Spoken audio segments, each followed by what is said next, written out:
کھلے آنکھ صلی علی کہتے کہتے کھلے آنکھ صلی علی کہتے کہتے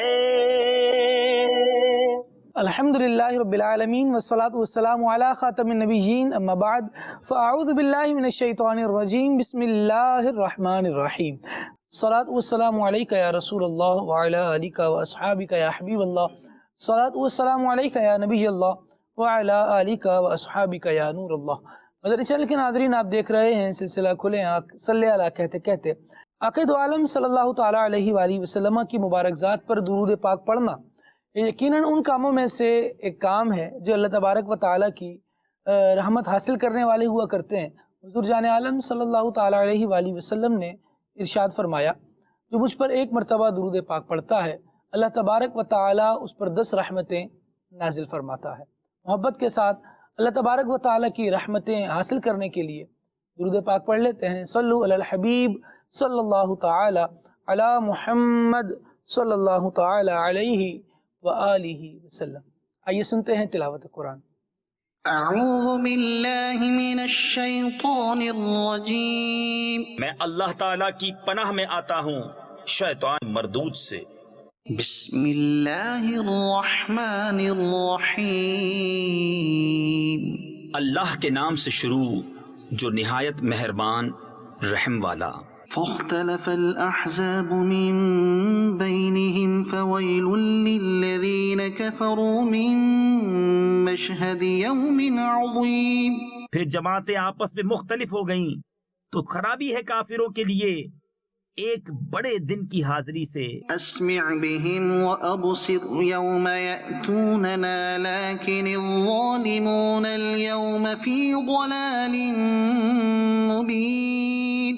کتنا سنیں گے اور کتنا دیکھیں گے جس دن ہمارے پاس حاضر ہوں گے، مگر آج ظالم کھلی گمراہی میں ہیں۔ وَأَنذِرْهُمْ يَوْمَ الْحَسْرَةِ إِذْ قُضِيَ الْأَمْرُ۔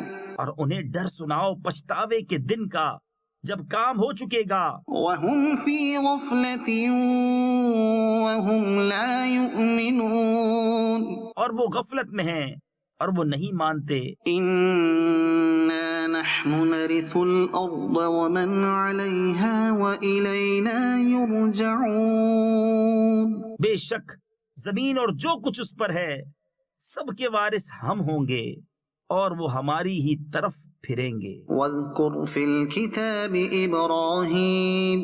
اور کتاب میں ابراہیم کو یاد کرو، إِنَّهُ كَانَ صِدِّيقًا نَبِيًّا۔ بے شک وہ صدیق تھا، غیب کی خبریں بتاتا۔ إِذْ قَالَ لِأَبِيهِ يَا أَبَتِ لِمَ تَعْبُدُ مَا لَا يَسْمَعُ وَلَا يُبْصِرُ وَلَا يُغْنِي عَنكَ شَيْئًا۔ جب اپنے باپ سے بولا، اے میرے باپ کیوں ایسے کو پوچھتا ہے جو نہ سنے نہ دیکھے اور نہ کچھ تیرے کام آئے۔ يَا أَبَتِ إِنِّي قَدْ جَاءَنِي مِنَ الْعِلْمِ مَا لَمْ يَأْتِكَ فَاتَّبِعْنِي أَهْدِكَ صِرَاطًا سَوِيًّا۔ اے میرے باپ بے شک میرے پاس وہ علم آیا جو تجھے نہ آیا، تو تو میرے پیچھے چلا آ، میں تجھے سیدھی راہ دکھاؤں۔ يَا أَبَتِ لَا تَعْبُدِ الشَّيْطَانَ۔ اے میرے باپ شیطان کا بندہ نہ بن، إِنَّ الشَّيْطَانَ كَانَ لِلرَّحْمَنِ عَصِيًّا۔ بے شک شیطان رحمان کا نافرمان ہے۔ يَا أَبَتِ إِنِّي أَخَافُ أَن يَمَسَّكَ عَذَابٌ مِّنَ الرَّحْمَنِ فَتَكُونَ لِلشَّيْطَانِ وَلِيًّا۔ اے میرے باپ میں ڈرتا ہوں کہ تجھے رحمان کا کوئی عذاب پہنچے تو تو شیطان کا رفیق ہو جائے۔ قال أراغب أنت عن آلهتي يا إبراهيم۔ بولا کیا تو میرے خداؤں سے منہ پھیرتا ہے اے ابراہیم لئن لم تنته لأرجمنك واهجرني مليا. بے شک اگر تو باز نہ آیا تو میں تجھے پتھراؤ کروں گا اور مجھ سے زمانہ دراز تک بے علاقہ ہو جا. قال سلام عليك سأستغفر لك ربي إنه كان بي حفيا. کہا بس تجھے سلام ہے، قریب ہے کہ میں تیرے لیے اپنے رب سے معافی مانگوں گا، بے شک وہ مجھ پر مہربان ہے. صدق اللہ العظیم. سبحان اللہ سبحان اللہ. مدنی چینل کے ناظرین، اللہ رب العالمین جل وعلا کے پیارے خلیل حضرت ابراہیم علی نبینا وعلیہ الصلوۃ والسلام کا تذکرہ قرآن مجید کی سورہ مریم میں ہم نے کچھ سماعت کیا، اور آپ نے جو نصیحتیں فرمائی وہ ہم ملاحظہ کر رہے تھے. اللہ تبارک و تعالی ہمیں ان نصائح پر عمل کرنے کی توفیق عطا فرمائے. ان نصیحتوں کو سمجھنے کی شیطان ہمارا دوست نہیں ہے، اس کے ساتھ نہیں رہا جا سکتا، اس کی بات نہیں مانی جا سکتی. یہ وہ نصیحتیں ہیں جو حضرت ابراہیم خلیل اللہ علیہ نبینا علیہ الصلوۃ والسلام نے اپنے چچا کو کی، اور لوگوں کو قرآن کریم بھی یہ نصیحتیں بتا رہا ہے تاکہ لوگ ان باتوں کو سمجھ سکیں اور شیطان کو اپنا دوست نہ بنائیں، اس کے قریب نہ جائیں. وہ ایسا دشمن ہے کہ جو ہمیں دیکھ رہا ہے ہم اسے نہیں دیکھ رہے ہوتے. قرآن کریم میں ارشاد ہوا اِنَّهُ يَرَاكُمْ هُوَ وَقَبِيلُهُ مِنْ حَيْثُ لَا تَرَوْنَهُمْ. وہ وہاں سے دیکھ رہا ہے جہاں سے ہم اسے نہیں دیکھ سکتے. وہ ایسے دیکھ رہا ہے جیسے ہم اسے نہیں دیکھ سکتے. وہ اپنے وار کھیلتا جاتا ہے اور بندے کو گمراہی کی دلدل میں دھنسانا چاہتا ہے. بندے کو چاہیے کہ اس کے مقابلے میں اللہ رب العالمین جل وعلا سے مدد طلب کرے، اس کی پناہ میں آئے، اور اللہ رب العالمین کا نام لے کر شیطان کو دور بھگائے اور اپنے مالک و مولا کی اطاعت گزاری اور فرما برداری میں اپنی زندگی بسر کرے. مالک کریم ہمیں توفیق خیر عطا فرمائے. مدنی چینل کے ناظرین، آج ہمارے سلسلے کا ٹاپک ہے میں اس جیسا بننا چاہتا ہوں. کچھ لوگ ہماری زندگی میں ہوتے ہیں جو ایک آئیڈیل ٹائپ کی پرسنالٹی ہوتے ہیں. آئیڈیل ٹائپ کی میں نے اس لیے کہا کہ ہر چمکتی چیز جیسے سونا نہیں ہوتی، اسی طرح ہر کامیاب بندہ جو نظر آتا ہے وہ آئیڈیل بنانے لائق ہوتا ہے یا نہیں ہوتا. آگے چلیں گے تو انشاءاللہ اس پر بھی گفتگو کریں گے. لیکن کچھ لوگ ایسے ہوتے ہیں کہ جنہیں دیکھ کر ہم یہ تمنا کرتے ہیں کہ اس جیسا بنا جائے، اس میں فائدہ ہے، اسے دیکھو کتنا سکون ہے، کتنا آرام ہے، میں ایسا بننا چاہتا ہوں، میں اس جیسا بننا چاہتا ہوں. کیا صرف یہ خواب ہوتے ہیں؟ کیا یہ ہماری تمنائیں صرف سوچ سوچ کر پوری ہو سکتی ہیں، یا اس کے لیے کوئی ایفرٹ کرنی پڑے گی؟ میں کس جیسا بننا چاہتا ہوں اور قرآن و حدیث مجھے کس جیسا بننے کی تعلیم دے رہے ہیں؟ قرآن کیا چاہتا ہے کہ میں کیسا بنوں؟ کوشش کی جائے گی کہ یہ ساری جہاد بھی سلسلے میں شامل کی جائیں. ابھی ایک کلام شامل کرتے ہیں. حسان بھائی ہمارے ساتھ موجود ہیں، اور صبح طیبہ میں ہوئی بٹتا ہے باڑا نور کا. حسان بھائی آپ کی طرف. اللہم صلی علی سیدنا و مولانا محمد. اللہم صلی علی سیدنا و مولانا محمد. اللہم صلی علی سیدنا و مولانا محمد و وصحبه وبارك وسلم. اللهم صل على سيدنا ومولانا محمد وعلى آله وصحبه وبارك وسلم. اللهم صل على سيدنا ومولانا محمد. اللهم صل على سيدنا ومولانا محمد.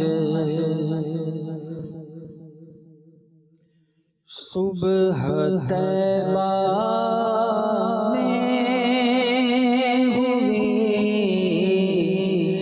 بٹتا ہے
پڑھتی ہے کلمہ نور کا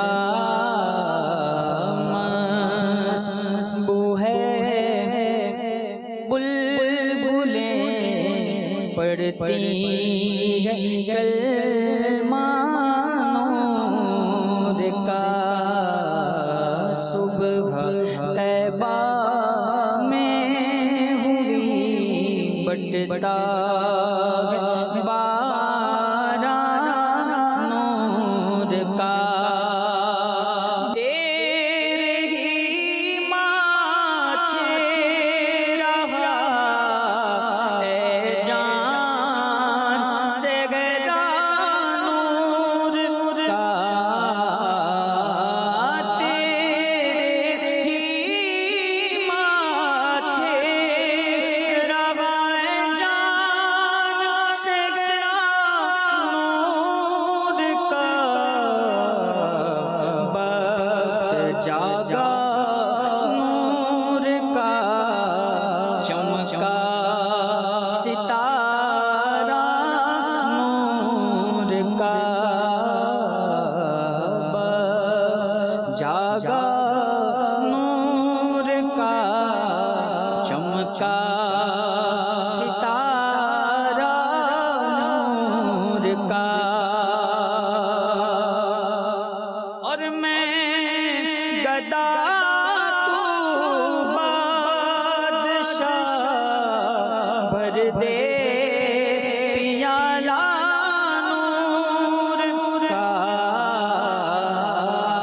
میں گدا تو بادشاہ بھر دے پیالہ نور کا نور دن دونا تیرا دے ڈال صدقہ نور کا نور دن دونا تیرا دے ڈال صدقہ نور کا صبح طیبہ میں ہوئی بٹتا ہے باران نور کا تاج والے دیکھ کر تیرا امامہ نور کا تاج والے دیکھ کر تیرا امامہ نور کا سر جھکاتے ہیں الہی بول بالا نور کا سر جھکاتے ہیں الہی بول بالا نور کا صبح طیبہ میں ہوئی بٹتا ہے باران نور کا شمع دل مشکات تن سینہ زجاجہ نور کا شمع دل مشکات تن سینہ زجاجہ نور کا تیری صورت کے لیے آیا ہے سورہ نور کا تیری صورت کے لیے آیا ہے سورہ نور کا صبح طیبہ میں ہوئی مٹتا بارہ نور کا، اے رضا پیارے رضا میرے رضا اچھے رضا، اے رضا احمد نوری کا فیض نور ہے، اے رضا احمد نوری کا فیض نور ہے، ہو گئی میری غزل بڑھ کر قصیدہ نور کا، ہو گئی میری غزل بڑھ کر قصیدہ نور کا، صبح طیبہ میں ہوئی بٹتا بارہ نور کا، صدقہ لینے نور کا آیا تارا نور کا۔ سبحان اللہ سبحان اللہ۔ سیدی اعلیٰ حضرت امام اہل سنت امام محمود رضا خان رحمۃ اللہ تعالیٰ علیہ کے بہترین کلاموں میں سے، سارے ہی کلام بہترین ہیں اور ان میں سے یہ ایک شاہکار کلام ہے، صبح طیبہ میں ہوئی بٹتا ہے باڑا نور کا۔ مدنی چینل کے ناظرین، ٹاپک کی طرف آتے ہیں۔ آج کا موضوع ہے میں اس جیسا بننا چاہتا ہوں۔ رشید بھائی، انسان کو اللہ رب العزت نے آزاد پیدا کیا ہے، فطرت سلیمہ پر پیدا کیا ہے، عقل، شعور، فہم، وزڈم اللہ نے انسان کو عطا کیا ہے۔ جس طرح دیگر کامیاب لوگوں کو دن رات میں 24 گھنٹے ملے ہیں، ہر انسان کو 24 گھنٹے اسی طرح ملے ہیں۔ جس طرح دوسروں کو ہاتھ، پاؤں، آنکھیں، کان سلامت دیے ہیں، اسی طرح اس کو بھی اللہ پاک نے یہ سب چیزیں سلامت دی ہیں۔ تو عقل مند انسان وہ خود سے فیصلے بھی کرتا ہے اور اپنے فیصلوں کے لیے ضرورتاً مشورے بھی کرتا ہے، ٹھیک ہے، لیکن ہر کام میں دوسروں کی اپروول نہیں مانگتا۔ صحیح، یہ کہ جب میں اس جیسا بننا چاہتا ہوں، میں فلاں بندے جیسا بننا چاہتا ہوں، فلاں انسان کی طرح کامیاب ہونا چاہتا ہوں، فلاں خوبصورت انسان کی طرح میں خوبصورت ہونا چاہتا ہوں، فلاں دولت مند کی طرح میں بھی دولت کمانا چاہتا ہوں، تو فلاں کے اندر یہ خوبصورت آواز کا ایک ملکہ ہے، کہتے ہیں ملکہ ہے، وہ میں ملکہ حاصل کرنا چاہتا ہوں۔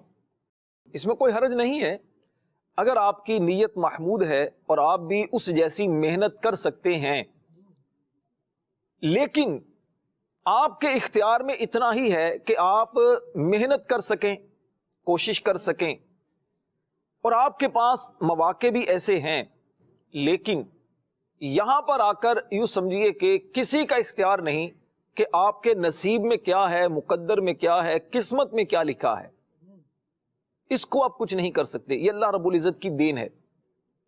کسی کو بہت ساری محنت کے بعد اللہ پاک عطا کرتا ہے اور کسی کو تھوڑی سی محنت پر دے دیتا ہے، کسی کو بغیر محنت عطا کر دیتا ہے۔ یہ اللہ کی دین ہے۔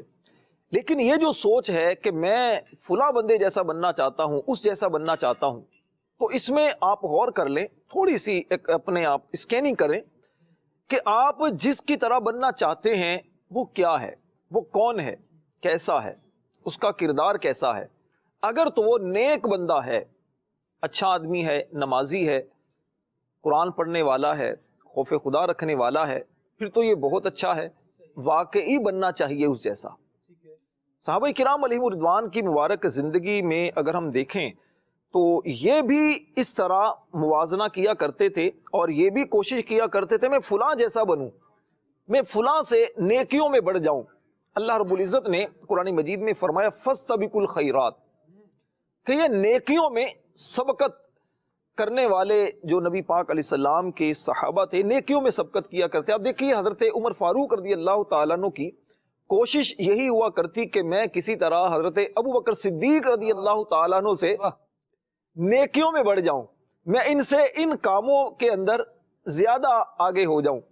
لیکن صدیق کے اکبر رضی اللہ تعالیٰ عنہ کی کنیت ابو بکر، اس میں بامسمہ سب سے پہلے کام کرنے والے، تو ہر چیز میں آپ پہلے ہوتے، تو اللہ پاک کا خصوصی آپ پر کرم، آپ پر فضل. لیکن اس کا مطلب یہ نہیں کہ حضرت عمر فاروق رضی اللہ تعالیٰ عنہ نے اپنی محنت کو چھوڑ دیا یا آپ نے نیکیاں کرنا چھوڑ دی، میں بن ہی نہیں سکتا تو مجھے ضرورت کیا ہے. نہیں، کوشش کرتے رہے. تو نیکیوں کے معاملے میں تو آپ کو کوشش کرنے چاہیے اور اپنی آئیڈیل ایک شخصیت بالکل رکھنی چاہیے. اب دیکھیے قرآن مجید میں اللہ رب العزت نے ایمان والوں کے لیے ایک آئیڈیل پرسنالٹی وہ نبی پاک علیہ السلام کی مبارک ذات کو قرار دیا ہے. ارشاد فرمایا لقد کان لکم فی رسول اللہ اسوۃ حسنہ، بے شک رسول اللہ صلی اللہ علیہ وسلم کی مبارک زندگی تمہارے لیے نمونہ حیات ہے، ان کی پیروی میں تمہارے لیے بہتری ہے. نبی پاک علیہ السلام کو اپنا آئیڈیل بنانا نہ صرف مسلمان کے لیے ضروری ہے بلکہ ہر انسان کے لیے ضروری ہے. جو بھی کامیابی چاہتا ہے اسے اس کے بغیر چارہ نہیں کہ وہ نبی پاک علیہ السلام کو اپنی آئیڈیل شخصیت نہ بنائے. نبی پاک علیہ السلام جیسا بننا، نبی پاک علیہ السلام کے مبارک طریقوں پر عمل کرنا، یہ ہر ایک کے لیے لازم اور ضروری ہے. نبی پاک علیہ السلام نے فرمایا علیکم بسنتی وسنت الخلفاء الراشدین، فرمایا تم پر میری سنت کو لازم پکڑنا بھی ضروری ہے اور میرے خلفاء راشدین کی سنت کو بھی لازم پکڑنا ضروری ہے. ان کی سنت کو بھی، مطلب کیا کہ ان کے طریقوں پر عمل کرو. ان جیسا بننے کا یہاں مطلب یہ ہوگا کہ جیسا یہ کام کرتے تھے آپ اسی طرح کریں. جیسے یہ نیکیوں میں لگے رہتے تھے، اللہ کو راضی کرنے میں مصروف رہتے تھے، تو آپ بھی اس طرح کریں. ورنہ اب کوئی بھی قیامت تک کے لیے نہ نبی ہو سکتا ہے، نہ صدیق اکبر رضی اللہ تعالیٰ عنہ جیسا صحابی ہو سکتا ہے. اچھا، دوسرا پہلو کیا ہے کہ آپ دنیاوی اعتبار سے یہ کہتے ہیں کہ جناب میں فلاں بندے جیسا بننا چاہتا ہوں. اچھا جی، فلاں بندہ کون ہے؟ مالدار ہے، میں مالدار بننا چاہتا ہوں. اچھا ٹھیک ہے، آپ مالدار بننا چاہتے ہیں، کوئی برائی نہیں ہے اگر آپ کی نیت اچھی ہے کہ اس سے آپ غریبوں کی مدد کریں گے، آپ نیکیوں والے کام کریں گے. لیکن مال کیا ایسے ہی ہوگا کہ آپ جیسے نوجوانوں کا ہوتا ہے جی، رات کو سوچا کہ چلے جی صبح چھت پھٹے اور خزانہ گرے تو مال ہمارے پاس موجود ہو، کسی بندے سے ملاقات ہو اور وہ بندہ جناب ہمیں کہ میں آپ کو بیٹا آفر کرتا ہوں تو اتنا پیسہ تمہارے پاس، اتنی فیکٹریاں تمہارے نام، میری موت ہونے والی ہے. ایسا ہوتا نہیں ہے. عموماً زندگی کے اندر کوشش کرنا ہوتی ہے. پھر آپ جس بندے جیسا بننا چاہتے ہیں آپ ایک مرتبہ اس سے ملاقات کر کے دیکھیں، اس سے ملاقات کر کے دیکھیں تو آپ کو پتا چلے گا کیا وہ راتوں رات ہی امیر ہو گیا یا اس کے پیچھے کتنی ایفرٹ ہے اس بندے کی. ایک نوجوان اسی طرح ایک کامیاب بزنس مین کے پاس گیا اور ان سے جا کر کہنے لگا کہ حضرت میں آپ جیسا بننا چاہتا ہوں، کامیاب بزنس مین بننا چاہتا ہوں. انہوں نے کہا اچھا. ان کا گھر تھا وہ 10ویں منزل پر نا، اوپر فلور پر. اوپر کھڑکی کھولی اور کھڑکی کا نیچے دیکھو، روڈ نظر آ رہا ہے؟ کہ نظر آ رہا ہے. کہا وہ نیچے فٹ پاتھ نظر آ رہا ہے؟ کہتا جی نظر آ رہا ہے. کہتا بیٹا اس آج سے 15 سال پہلے اس فٹ پاتھ پر میں پیسٹریاں بیچا کرتا تھا. تو اگر تم میرے جیسا بننا چاہتے ہو تو پھر یہاں سے پھر سفر شروع کرو، کاروبار شروع کرو، پیسٹریاں بیچو، چھوٹی موٹی چیزیں بیچو، تو اس کے بعد پھر ہو سکتا ہے تم میرے جیسے بن جاؤ. لیکن عموماً ہوتا کیا ہے کہ ایسا کرنے کے لیے نوجوان یا کوئی بندہ بھی عموماً تیار نہیں ہوتا.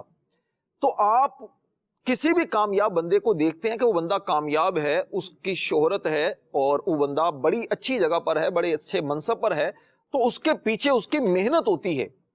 ہر کامیاب انسان کے پیچھے آپ دیکھیں گے ایک چیز کامن آپ کو ملے گی، اس کی محنت. اچھا، محنت اور اس کے بعد درست وے پر چلنا یہ بہت اہم ہوتا ہے. آپ محنت پر محنت کیے چلے جائیں لیکن آپ کی منزل کا تعین نہ ہو، ڈائریکشن بھی اچھی ہو. محنت کی ڈائریکشن اگر اچھی آپ کی نہیں ہوتی ہے تو نتیجہ کیا ہوگا؟ محنت تو بہت ساری ہوگی لیکن وہی ہوگا کہ جتنا کھود رہے ہیں وہ نیچے سے نیچے آپ کو زمین تو ملتی چلی جا رہی ہے لیکن پانی شاید آپ کو نہ ملے. پانی کے لیے آپ کو پہلے دیکھنا ہوگا کس جگہ پانی ملے گا، تو وہاں پر اگر آپ کھدائی کریں گے تو ہو سکتا ہے آپ کو پانی بھی مل جائے. میٹھا پانی ملے یا آپ کو پھر کڑوا پانی ملے. مہروز بھائی بہت جلدی ہار ماننے والا مزاج ہوتا ہے، تو کیا ایسا شخص کوئی بھی کسی بھی شخصیت کو آئیڈیل بنا کر یہ سوچے کہ میں وہاں پہنچ جاؤں گا اور حال اس کا یہ ہو کہ تھوڑی دیر میں تھک کر بیٹھ جانے والا ہو، ایسا پاسبل ہے کہ پھر اس کو اپنے گول اچیو کر سکے؟ بالکل بھی پاسبل نہیں ہے خالد بھائی. اصل میں یہ جو ہار ماننے والا، گیو اپ کرنے والا مزاج ہوتا ہے، ان کے مزاج کی بنیاد یہ ہوتی ہے ان میں مستقل مزاجی نہیں ہوتی اور جلد بازی ہوتی ہے. دنیا میں کسی بھی اعتبار سے جو کامیاب افراد ہیں، اور ظاہر سی بات ہے جو ہم باتیں کرتے ہیں یہ 100% کا اصول نہیں ہوتا، یہ اکثریت کا اصول ہوتا ہے. دنیا میں کسی بھی فیلڈ کے جو کامیاب افراد آپ کو ملیں گے، ان کے اندر دو چیزیں آپ کو لازمی ملیں گی. ایک استقامت ملے گی، دوسرا تحمل ملے گا. ایک راہ کا انہوں نے تعین کیا کہ مجھے اس راہ کو اپنانا ہے کیونکہ مجھے اس منزل پر پہنچنا ہے. تو اب اس منزل پر پہنچنے والی جو راہ ہے، ایک جست میں جو ہے نا آپ نہیں پہنچ جائیں گے. ایسا نہیں ہوگا کہ ایک قدم آپ کا اس راہ پر ہے اور دوسرا قدم آپ کا منزل پر پہنچ جائے گا، بلکہ منزل جتنی حسین ہوگی، منزل جتنی بڑی ہوگی اور منزل جتنی عظیم ہوگی، اسی اعتبار سے اس راہ کی مشکلات اور پریشانیاں ہوں گی. اللہ تعالیٰ جس پہ مہربانی فرمائے، رحمت فرمائے، تو اس کے لیے راستے کو مختصر بھی کر دے، آسان بھی کر دے اور جلد بھی فرما دے. بعض صحابہ اکرام علیہم الرضوان ایسے ہیں، سیرت صحابہ پڑھیں تو پتہ چلتا ہے کہ وہ جسٹ ایمان لائیں اور ایمان لانے کے بعد کسی عبادت کو کرنے کا ان کو وقت ہی نہیں ملا اور انتقال فرما گئے.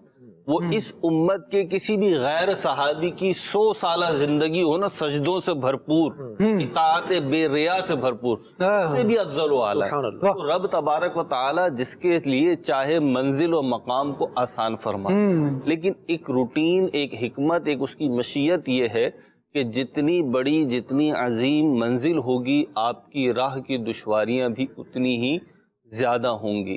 تو یہ جو بات بات پہ دل گرفتہ ہو جاتے ہیں، دل چھوٹا کر بیٹھتے ہیں، یہ بڑے کام تو دور کی بات ہے، چھوٹے کام بھی نہیں کر سکتے.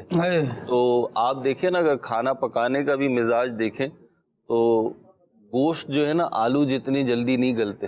صحیح. گوشت میں بھی کیٹیگریز ہے نا، یعنی چکن ہے، فش ہے، بیف ہے، مٹن ہے، تو ہر کسی کا ٹائم پیریڈ الگ ہے پکنے کا. راشد بھائی، اگر آپ قورمہ بنا رہا ہوں اس کا الگ ہے، نہاری کا الگ ہے، پائے کا الگ ہے.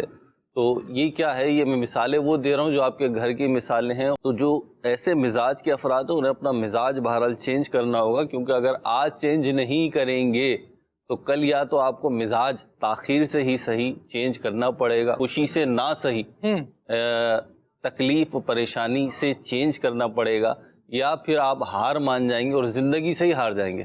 یعنی بس ٹھیک ہے، ایک ڈوبی ہوئی ناؤ کی طرح اس کے جو ہے نا پرخچے اڑ چکے ہیں، تختے ادھر ادھر پھر رہے ہیں اور آپ نے لہروں کے دوش پہ اپنے آپ کو چھوڑا ہوا ہے. تو اگر یہ مزاج رکھیں گے تو پھر یہ انجام ہوگا. آپ دیکھیے کہ اعلیٰ تعلیم حاصل کرنے کے لیے کسی بھی فیلڈ کی اعلیٰ تعلیم، یعنی دینی علوم میں دیکھیں تو عالم اور مفتی بننے کے لیے، دنیاوی علوم میں اگر آپ دیکھیں تو ڈاکٹر بننے کے لیے، انجینئر بننے کے لیے، چارٹرڈ اکاؤنٹنٹ بننے کے لیے، XYZ کوئی بھی فیلڈ آپ اختیار کرتے ہیں اس کے لیے.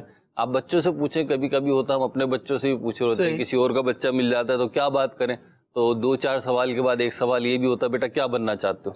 تو وہ چھوٹا سا بچہ جسے صحیح طریقے سے بولنا بھی نہیں آ رہا ہوتا بعض اوقات، وہ کہتا ہے انکل میں انجینئر بنوں گا، میں ڈاکٹر بنوں گا، میں سائنسدان بنوں گا، میں عالم اور مفتی بنوں گا. یہ جو جب وہ کہہ رہا ہوتا ہے تو آپ ذرا سوچیں تو صحیح کہ وہ ڈاکٹر، انجینئر، سائنسدان، عالم دین بننے کے لیے مرحلہ کب آئے گا؟ پہلے تو اسے نرسری اور کنڈر گارڈن میں ایڈمیشن لینا پڑے گا. دینی علوم کی طرف آتا ہے تو پہلے تو اسے الف با تا پڑھنا پڑے گا، پھر کہیں جا کے وہ stage by stage, class by class آگے بڑھتا چلا جائے گا. میٹرک کہیں جا کے 12, 13, 14 سال میں ہوگا، درس نظامی کہیں جا کے 8, 9 سال میں اس کا کمپلیٹ ہوگا. تو پھر اس کے بعد اس کی اعلیٰ حقیقی تعلیم جو اس فیلڈ سے ریلیٹ کرتی ہے وہ اسٹارٹ ہوگی. تو اس اسٹرگل کے بغیر، اس استقلال و استقامت کے بغیر تو آپ میٹرک نہیں کر سکتے. تو آپ اس سے بڑا کوئی گول رکھ رہے ہیں تو وہ کیسے اچیو ہوگا؟ لوگ چاہے اچھا بزنس مین بننا چاہتے ہوں، چاہے اچھی ملازمت اختیار کرنا چاہتے ہوں، تو انہیں اس بات کے لیے تیار رہنا چاہیے کہ میرا گول جتنا بڑا ہوگا مجھے صبر بھی اتنا زیادہ کرنا پڑے گا اور مجھے مشکلات بھی اتنی زیادہ آئیں گی. یہ جو آج میں اور آپ چلتے دوڑتے ہیں، بھاگتے پھرتے ہیں، جب چاہتے ہیں اپنی سپیڈ بڑھا لیتے ہیں، جب چاہتے ہیں کم کر لیتے ہیں، تو یہ ایسے تھوڑی آ گیا. یہ تو ہمارے والدین سے کوئی پوچھے کہ ہم کتنی مشکل سے چلے ہیں اور کتنی مشکل سے دوڑے ہیں، اور کتنی دفعہ جب شروع میں چلے ہوں گے اور دوڑے ہوں گے تو ان کی سانس میں سانس اٹک گئی ہوگی کہ دیکھو یہ دوڑ تو گیا ہے، کہیں گر نہ جائے. تو آج ہم دوڑتے پھرتے ہیں جناب. جب پہلی دفعہ بائک چلانا شروع کی ہوگی تو خود اپنے دل کی کیفیت کیا ہوگی اور دیکھنے والوں کے دلوں میں کیا ہوگی. اور آج جب ہم بائک چلاتے ہیں یا گاڑی ڈرائیو کرتے ہیں تو آج کیا کیفیت ہوتی ہے. تو آپ نے کوئی بھی منزل اچیو کرنی ہے تو تحمل اختیار کرنا ہوگا، استقامت اختیار کرنی ہوگی. ایک میرے پاس پکچر آئی تھی سوشل میڈیا پہ، جی بڑی پیاری پکچر تھی، آپ بھی سرچ کریں گے تو ایسی مل جائے گی آپ کو. ایک شخص کو دکھایا تھا کہ جو اسٹرگل دکھائی تھی کہ جو وہ شخص جو ہے وہ ایک سرنگ کھود رہا ہے اور گویا کہ وہ سرنگ جو ہے وہ ہیرو کی کان تک جا رہی ہے، ہیرو کی کان تک جا رہی ہے. تو دو سرنگیں دکھائی ہیں، تو ایک اوپر دکھائی ہے، ایک نیچے دکھائی ہے، یعنی نا ایک ساتھ ہی دو سرنگیں چل رہی ہیں، دونوں میں الگ الگ افراد. ایک فرد کو دکھایا ہے کہ گویا کہ ایک لیئر رہ گئی ہے اس کے اور ہیرو کے درمیان اور وہ ہار مان کے ریورس ہو گیا، اور دوسرا شخص جو ہے وہ آخری لیئر کو توڑ رہا ہے اور ہیرو سے مستفیض ہو رہا ہے، فائدہ اٹھا رہا ہے. تو ہماری زندگیوں میں بھی بعض اوقات لاسٹ موومنٹ اتنی کٹھن ہوتی ہے، اتنی دشوار ہوتی ہے کہ وہاں پہ لوگ ہار مان جاتے ہیں. یعنی میں اگر اپنا تجربہ بیان کروں کہ یہ دینی تعلیم کا درس نظامی کا، تو درس نظامی کے اولا ثانیہ میں جو طلباء جاتے ہیں وہ تو سب کو ہی پتہ ہوتا ہے کہ انہیں جانا ہے. صحیح. یعنی 100-150 آئیں تو وہ 75-80 رہ جانے ہیں بمشکل، یہ سب کو پتہ ہوتا ہے، اساتذہ کو، ناظمین کو، مینجمنٹ کو، سب کو پتہ ہوتا ہے. لیکن آپ دیکھیں کہ بعض ہمارے ساتھ پڑھنے والے افراد وہ 5ویں 6ٹھے ایون 7ویں درجے سے چلے جاتے ہیں. کیوں چلے جاتے ہیں؟ کہ اس کے لیے بھی مشکلات ہوتی ہیں. درس نظامی خود ایک فن، ایک تعلیم ہے باقاعدہ، اور اس کو کہہ لیجئے فل ٹائم ایجوکیشن ہے. لیکن جب ہم کر رہے ہوتے ہیں تو ہماری مختلف کیفیات ہوتی ہیں. بعض اوقات وہ افورڈ ہی نہیں کر پا رہا ہوتا، وہ اس کی جو ہوتی ہے نا بس، یعنی بس ہو جاتی ہے، اور وہ 5ویں 6ٹھے 7ویں درجے سے چلے جاتے ہیں. حالانکہ انہوں نے پیچھے 5-6 سال اسپینڈ کیے ہوتے ہیں، لیکن اگر آگے 1-2 سال اور اسپینڈ کرتے تو وہ کم از کم فارغ التحصیل ہو جاتے، لیکن وہ رہ گئے. اچھا، ایسے ہی دیگر فیلڈز میں بھی آپ کو ملے گا کہ وہ اعلیٰ تعلیم کی طرف گئے لیکن کہیں جا کے ہار مان لی. اچھا، بعض ایسے ملیں گے آپ کو کہ اگر 6 سبجیکٹ سے تو 5 میں تو وہ اچھے تھے، لیکن ایک سبجیکٹ میں ویک تھے وہ، اور وہ ویک سبجیکٹ جو تھا وہی ان کی ہار کا وجہ بن گیا. یعنی انہوں نے فوکس ہی اس کو کر لیا کہ میں اس میں ویک ہوں. ٹھیک ہے بھائی، فوکس کرو، اس اعتبار سے کرو کہ اچیو کرو، لیکن وہ جو 5 اچھے تھے نا، اس چکر میں وہ بھی رول گئے. وہ کسی ایک سبجیکٹ میں بھی ہار مان لیتے ہیں تو پھر کمپلیٹلی وہ بھی رول گئے. اور پھر یہ کہنے کے لیے بات اچھی ہوتی ہے خالد بھائی کہ جب نشانہ ہی لینا ہے تو چاند کا لو. کہتے ہیں کہ جب نشانہ ہی لینا ہے تو چاند کا لو بھائی، پھر نیچے کیوں دیکھو، اتنی اوپر دیکھو. تو یہ کہنے کے لیے اور صرف ترغیب کے لیے باتیں ہوتی ہیں، ورنہ حقیقت حال میں جینا چاہیے.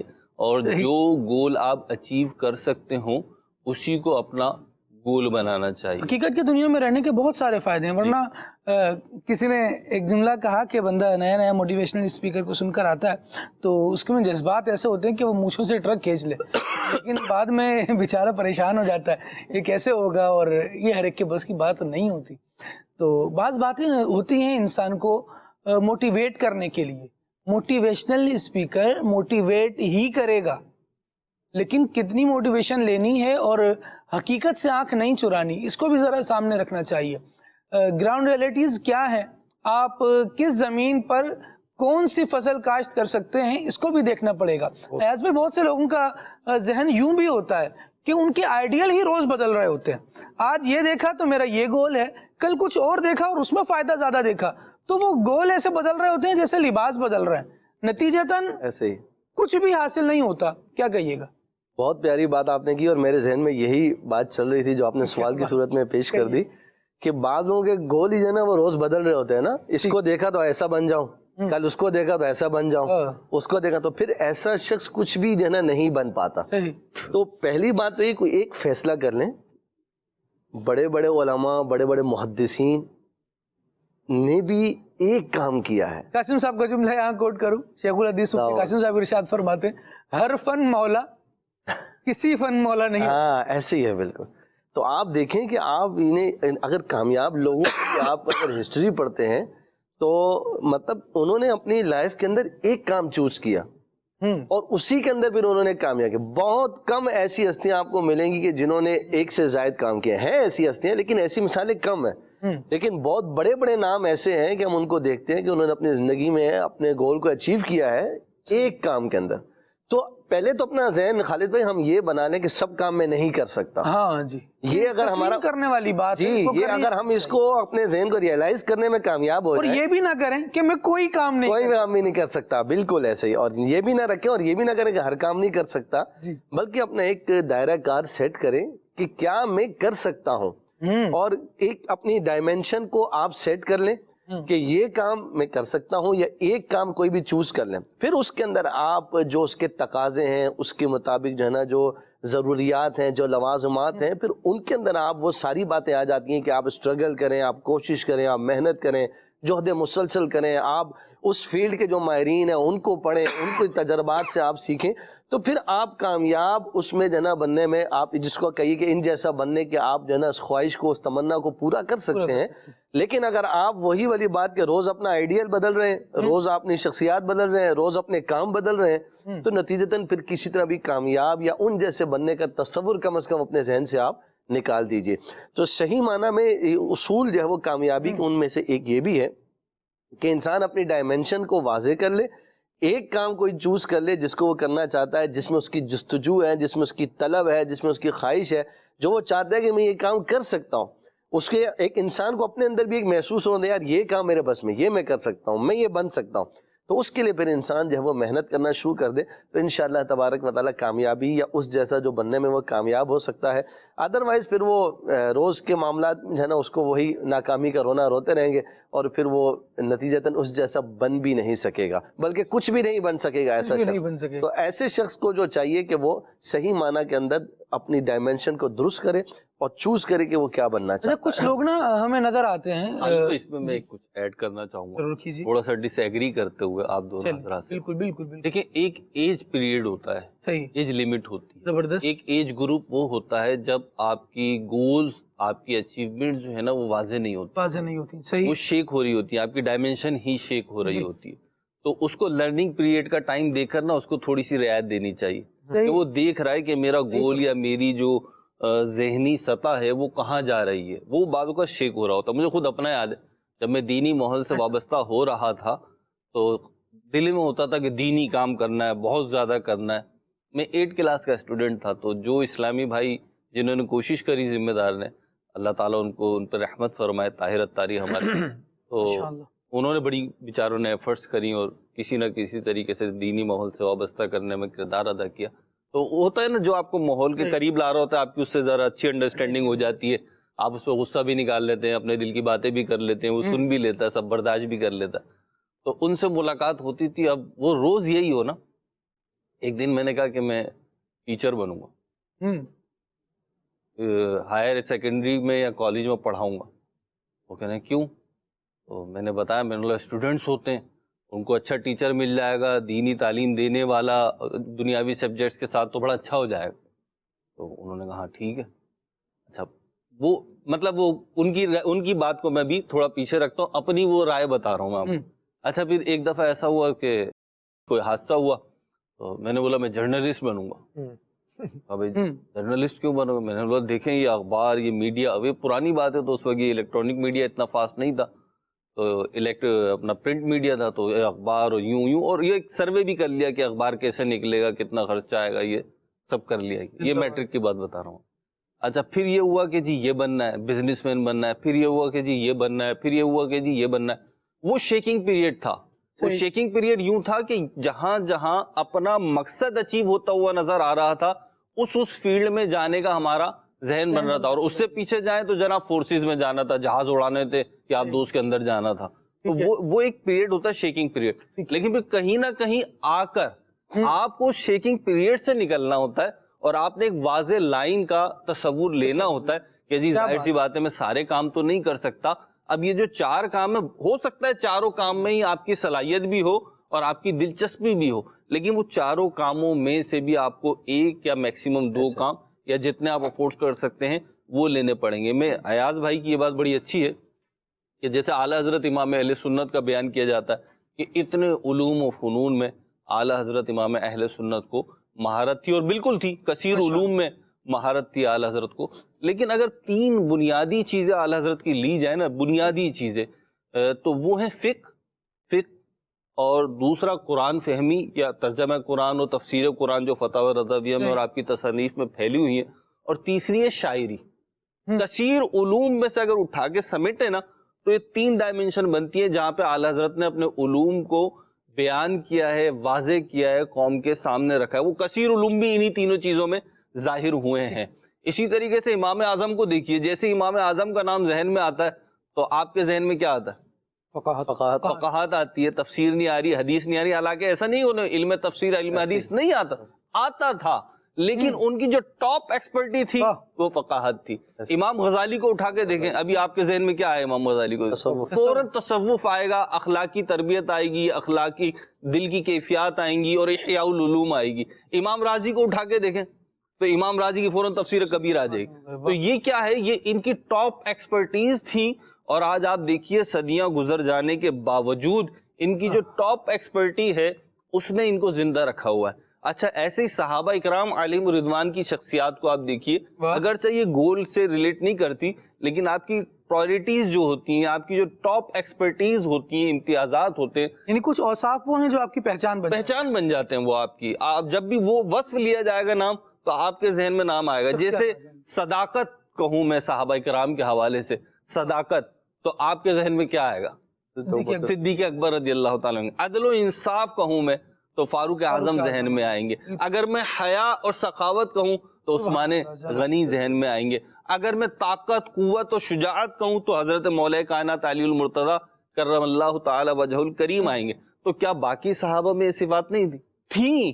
لیکن یہ ان کی امتیازی شان تھی۔ یعنی حضرت علی رضی اللہ تعالیٰ عنہ کے حوالے سے جس طرح شجاعت کا ارشاد فرمایا، تو خود مولا کائنات سے یہ روایات مروی ہیں کہ ان سے جب پوچھا گیا آپ سب سے زیادہ بہادر کس کو کہتے ہیں، تو یہ کہتے ہیں میں صدیق اکبر کو کہتا ہوں۔ یعنی یہ اوصاف وہ ہیں جو سب کی زندگیوں میں ہیں، لیکن بعض کی زندگیوں میں وہ ایسے چھا گئے کہ ان کی پہچان ہی اس سے ہونے لگی۔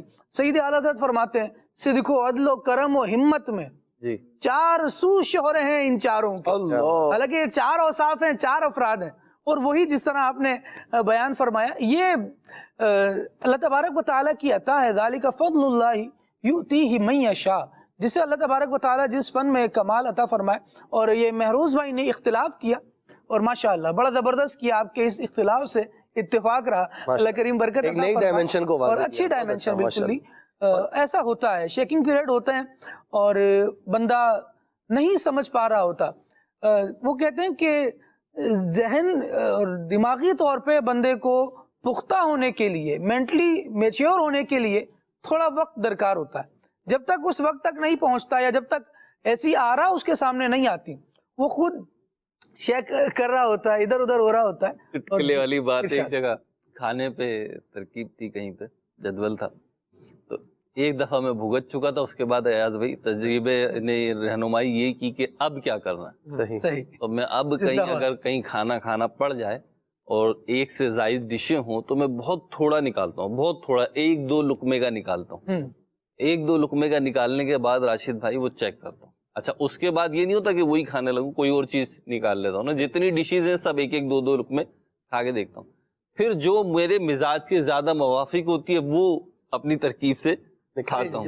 تو یہ جو تھوڑا تھوڑا نکال لینا وہ شیکنگ پیریڈ ہوتا ہے کہ پہلے چیک کر لیں کہ کہاں پہ مزاج زیادہ فٹ ہو رہا ہے۔ اچھا، بچوں کا بھی ایک چیز یہ ہوتی ہے کہ بعض کا تجربہ مجھے رہا بچوں کے حوالے سے کہ ہم بچوں کو ماں باپ چاہ رہے ہوتے ہیں کہ میرا بیٹا نا یہ کھائے یہ کھائے یہ کھائے، لیکن بچہ کھاتا نہیں۔ اس کی وجہ کیا ہوتی ہے؟ اس کی وجہ میں جو سمجھا ہوں خالد بھائی، یہ نہیں ہوتی کہ بچے کو کوئی چیز پسند نہیں، اس کی وجہ یہ ہوتی بچے نے ٹیسٹ نہیں کیا ہوتا۔ آپ ایک مرتبہ تھوڑا زبردستی کر کے یا بچے کو زیادہ اپنے کیا کہتے ہیں پیار میں یا اپنی کچھ ایسی چیزیں بات کر کے بچے کو قائل کریں، بیٹا چیک تو کر کے دیکھو، بچے نے چیک کی تھوڑی سی چیز کھانے کی، اب بچے کو اچھی لگی، بچے کو ایک نئی چیز پتا چلی، اب بچہ کیا ہوگا کہ وہ چیز کھانا شروع ہو جائے گا۔ تو اسی طرح آپ جب زندگی کے اندر اپنا جو وقت شیکنگ پیریڈ جو گزار رہے ہوتے ہیں تو اس میں بھی آپ کو بہت ساری چیزوں سے واسطہ پڑتا ہے، تو پھر آپ کو لگتا ہے یار یہ میرے مزاج کے مطابق ہے اور اس چیز کے مواقع زیادہ ہیں اور یہ میں کر سکتا ہوں، تو پھر آپ اسی میں کوشش کرتے ہیں۔ لیکن ان سب باتوں کے اندر ایک چیز خالد بھائی کامن ہے، میں سمجھتا ہوں ہماری اب تک جتنی گفتگو ہوئی، سچی طلب ہونا بہت ضروری ہے۔ جب آپ کی طلب سچی ہوگی نا تو انشاءاللہ منزل کو آپ پالو گے۔ صحیح۔ اگر طلب سچی نہیں ہے تو پھر آپ جتنی کوشش کر لو آپ نہیں پا سکتے۔ کسی نے شعر کہا ہے کہ منزلیں ان کا مقدر کہ طلب ہو جن کی، منزلیں ان کا مقدر کہ طلب ہو جن کی، بے طلب لوگ تو منزل سے گزر جاتے ہیں۔ طلب سچی ہوگی تو انشاءاللہ منزل کو آپ پائیں گے، اور اس کے ساتھ ساتھ طلب سچی کے ساتھ ساتھ ارادے بھی آپ کے بلند ہونے چاہیے۔ ارادے مضبوط ہوں، بلند عزائم آپ کے ہوں تو انشاءاللہ بڑی منزلوں کا جو مسافر ہوتا ہے وہ سوچ بھی بڑی رکھتا ہے، ارادے بھی مضبوط رکھتا ہے۔ ارادے جن کے پختہ ہوں، نظر جن کی خدا پر ہو، تلاطم خیز موجوں سے وہ گھبرایا نہیں کرتا۔ کیا بات ہے۔ تو آپ اس انداز سے جب زندگی جیتے ہیں، سچی طلب کے ساتھ اللہ کی رحمت پر بھروسہ کرتے ہوئے بھرپور محنت کرتے ہیں، تو پھر اللہ پاک آپ کے لیے راستے آسان فرما دیتا ہے۔ رب کریم قرآن مجید میں فرماتا ہے وَالَّذِينَ جَاهَدُوا فِينَا لَنَهْدِيَنَّهُمْ سُبُلَنَا، فرمایا کہ اور جنہوں نے ہمارے راستے میں کوشش کی ہم اس کے لیے راستے آسان کر دیتے ہیں، راستے کشادہ کر دیتے ہیں۔ تو آپ جہد مسلسل اور اللہ کی ذات پر بھروسہ کرتے ہوئے جب محنت کرتے ہیں تو اللہ پاک آپ کے لیے پھر راستے آسان کرتا ہے اور آپ کی منزلیں آپ کو مل جاتی ہیں۔ سبحان اللہ۔ اس کے ساتھ ساتھ خالد بھائی ایک چیز یہ ہوتی ہے کہ آپ کو رہنما کی ضرورت ہر موقع پر رہتی ہے، ہر موقع پر رہتی ہے، رہنما کی ضرورت رہتی ہے۔ آپ طریقت میں چلتے ہیں تو آپ کو پیر کی، مرشد کی ضرورت رہتی ہے، آپ دنیاوی اعتبار سے چلتے ہیں تو آپ کو گائیڈ کی ضرورت رہتی ہے، آپ تعلیم کی فیلڈ میں جاتے ہیں آپ کو استاد کی ضرورت رہتی ہے۔ اسی طرح زندگی گزارنے کے اندر کامیاب ہونے کے لیے آپ کو کچھ لوگوں کی ضرورت رہتی ہے، لیکن آپ صرف باتیں سن کر یا کسی کی موٹیویشنل جو ہے اسپیچ سن کر، تقریریں سن کر آپ یہ سمجھ بیٹھیں کہ جناب یہ بالکل اتنا آسان ہے، اتنا ایزی ہے، تو زندگی اتنی ایزی نہیں ہے، کامیابی ایسی نہیں کہ آپ کو پلیٹ میں رکھی ہوئی مل جائے۔ ہاں جی، اس کے لیے آپ کو عملی طور پر اترنا ہوگا، اور خلاصہ یہ ہے اس کا، ان تمام باتوں کا، کہ دیکھیے آپ جو بھی کامیابی حاصل کرنا چاہتے ہیں، جو بھی آپ گول اچیو کرنا چاہتے ہیں، سب سے پہلے یہ دیکھ لیں کہ کیا یہ کام میں کر سکتا ہوں، میرے اندر یہ صلاحیت ہے۔ صحیح۔ دوسرے نمبر پر کیا اس کے مواقع ہیں، ٹھیک ہے۔ تیسرے نمبر پر آپ جو کام کرنا چاہتے ہیں تو کیا اس کام کی ضرورت بھی آگے ہے یا نہیں۔ آپ ایسی فیلڈ کے اندر چلے جائیں جس کی کل کو ضرورت نہ ہو، اتنی محنت کے بعد بھی آپ کو جب اس کا رزلٹ نہیں ملے گا تو مایوسی پیدا ہوگی۔ اللہ کریم خیر فرمائے اور مایوسی سے ہمیں بچائے۔ مایوسی بہت دور تک لے جاتی ہے اور بندے کے دین اور ایمان کو بھی خراب کر رہی ہوتی ہے۔ اللہ کریم ہمیں اس سے محفوظ فرمائے۔ مدنی چینل کے ناظرین، راشد بھائی کی باتوں میں ایک بڑا خوبصورت، بڑا قیمتی مدنی پھول اور تصوف کا ایک نقطہ کہ طالب اپنی طلب سے پاتا ہے، اور اس کو راز بیان کیا صوفیہ نے کہ یہ راز ہے، یہ کسی کسی پر کھلتا ہے۔ اور بہرحال جملے تو یوں سمجھے کہ سب کو آواز آ جاتی ہے ان کی، لکھے ہوئے مل جاتے ہیں، لیکن اس کی حقیقت کیا ہے، اس کا راز کیا ہے، یہ ہر ایک پر نہیں کھلتا۔ پھر اس کے لیے کوشش کرنی پڑتی ہے، پھر جس پر جیسا کھلتا ہے اس کو ویسا ہی ذوق دیتا ہے۔ ابھی ایک پیکج شامل کرتے ہیں اس سلسلے میں، اس کے بعد پھر انشاءاللہ واپس آتے ہیں۔ تو مدنی چینل کے ناظرین کی کالز بھی ہیں اور مزید بھی پہلو ہیں جن کو شامل کرنا ہے۔ کچھ چیزیں ایسی بھی ہیں کہ ہم نے ہونا ہے ویسا، لیکن ہم چاہتے نہیں ہیں کہ ہم ویسا ہو جائیں، بالآخر ہو ہی جائیں گے۔ تیاری کیا ہے، انشاءاللہ واپس آئیں گے تو مزید کچھ پہلو لیں گے۔ ابھی دیکھتے ہیں بہت اچھا پیکج مدینہ حضور کا، حاجی اظہر اتاری صاحب ہیں اور آقا کریم علیہ الصلوۃ والسلام کے پیارے مدینے کے فضائل بیان فرما رہے ہیں۔ صلو علی الحبیب صلی اللہ تعالی علی محمد صلی اللہ علیہ وآلہ وسلم۔ مدنی چینل کے ناظرین، آپ سلسلہ دیکھ رہے ہیں کھلے آنکھ صلی علی کہتے کہتے۔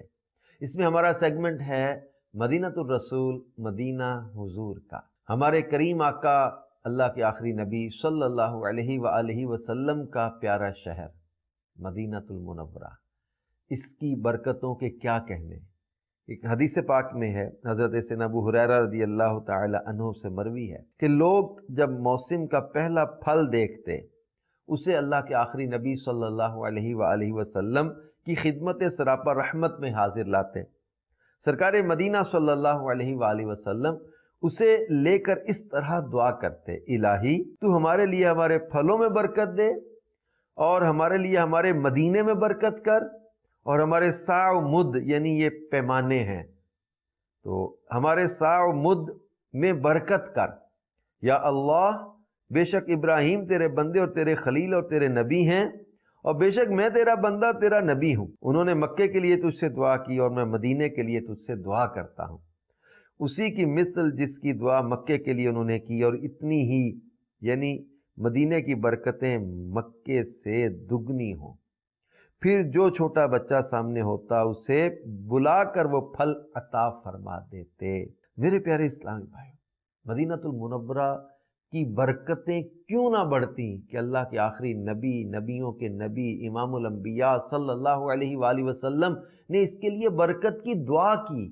مدینۃ المنورہ کو حضور صلی اللہ علیہ وآلہ وسلم نے برکت کی دعائیں دی ہیں، اس کے سا و مد میں برکت کی دعا، اس کے پھلوں میں برکت کی دعا۔ بلکہ مدینۃ المنورہ کے بارے میں تو ایک دعا میں سرکار مدینہ صلی اللہ علیہ وآلہ وسلم نے یہاں تک دعا کی، اللہم حبب الینا المدینہ کحبنا بالمکہ او اشد، اے اللہ جیسے ہمیں مکے سے محبت تھی ہمیں ایسی مدینے سے بھی محبت عطا فرما، بلکہ مکے سے بڑھ کر ہمیں مدینے کی محبت عطا فرما۔ تو یہ مدینہ مدینہ مدینہ مدینہ جو جاری ہوا نا، یہ وہ مدینے کی محبت کا اضافہ ہے جو دعائے مصطفیٰ صلی اللہ علیہ وآلہ وسلم میں مانگا گیا، اور یہ اسی کا فیضان ہے جو عاشقان رسول، عاشقان مدینہ مدینہ مدینہ کرتے ہیں۔ مدینے کی طلب، مدینے کی تڑپ، مدینے کی دعا۔ کسی کا حج کا ویزا بھی لگتا ہے نا، وہ کہتا ہے میں مدینے جا رہا ہوں، عمرے کا بلاوا آتا ہے میں مدینے جا رہا ہوں، اس میں مکہ المکرمہ بھی جانا ہے۔ اور مکہ کی عظمت، شان اور مقام کسی طرح سے کم نہیں ہے، لیکن وہ کہتا ہے نا کعبے کا نام تک نہ لیا طیبہ ہی کہا، کعبے کا نام تک نہ لیا طیبہ ہی کہا، پوچھا کسی نے ہم سے جو نہضت کدھر کی ہے۔ یعنی ہم سے کسی نے بھی پوچھا نا کہ ارادت کدھر کی ہے، ارادہ کدھر کا ہے، تو پھر ہم یہی کہتے رہے کہ ہم طیبہ جا رہے ہیں، مدینے جا رہے ہیں۔ تو یہ رسول پاک صلی اللہ علیہ وآلہ وسلم کی مبارک دعاؤں کا فیضان ہے جو مدینے کی محبت جو ہے وہ دلوں میں بڑھتی چلی گئی اور اس میں برکتیں رکھی گئی ہیں۔ بلکہ ایک حدیث پاک میں اللہ کے آخری نبی صلی اللہ علیہ وآلہ وسلم نے ارشاد فرمایا، مجھے ایک ایسی بستی کی طرف ہجرت کا حکم ہوا جو تمام بستیوں کو کھا جائے گی، یعنی سب پر غالب آ جائے گی۔ لوگ اسے یثرب کہتے ہیں اور وہ مدینہ ہے۔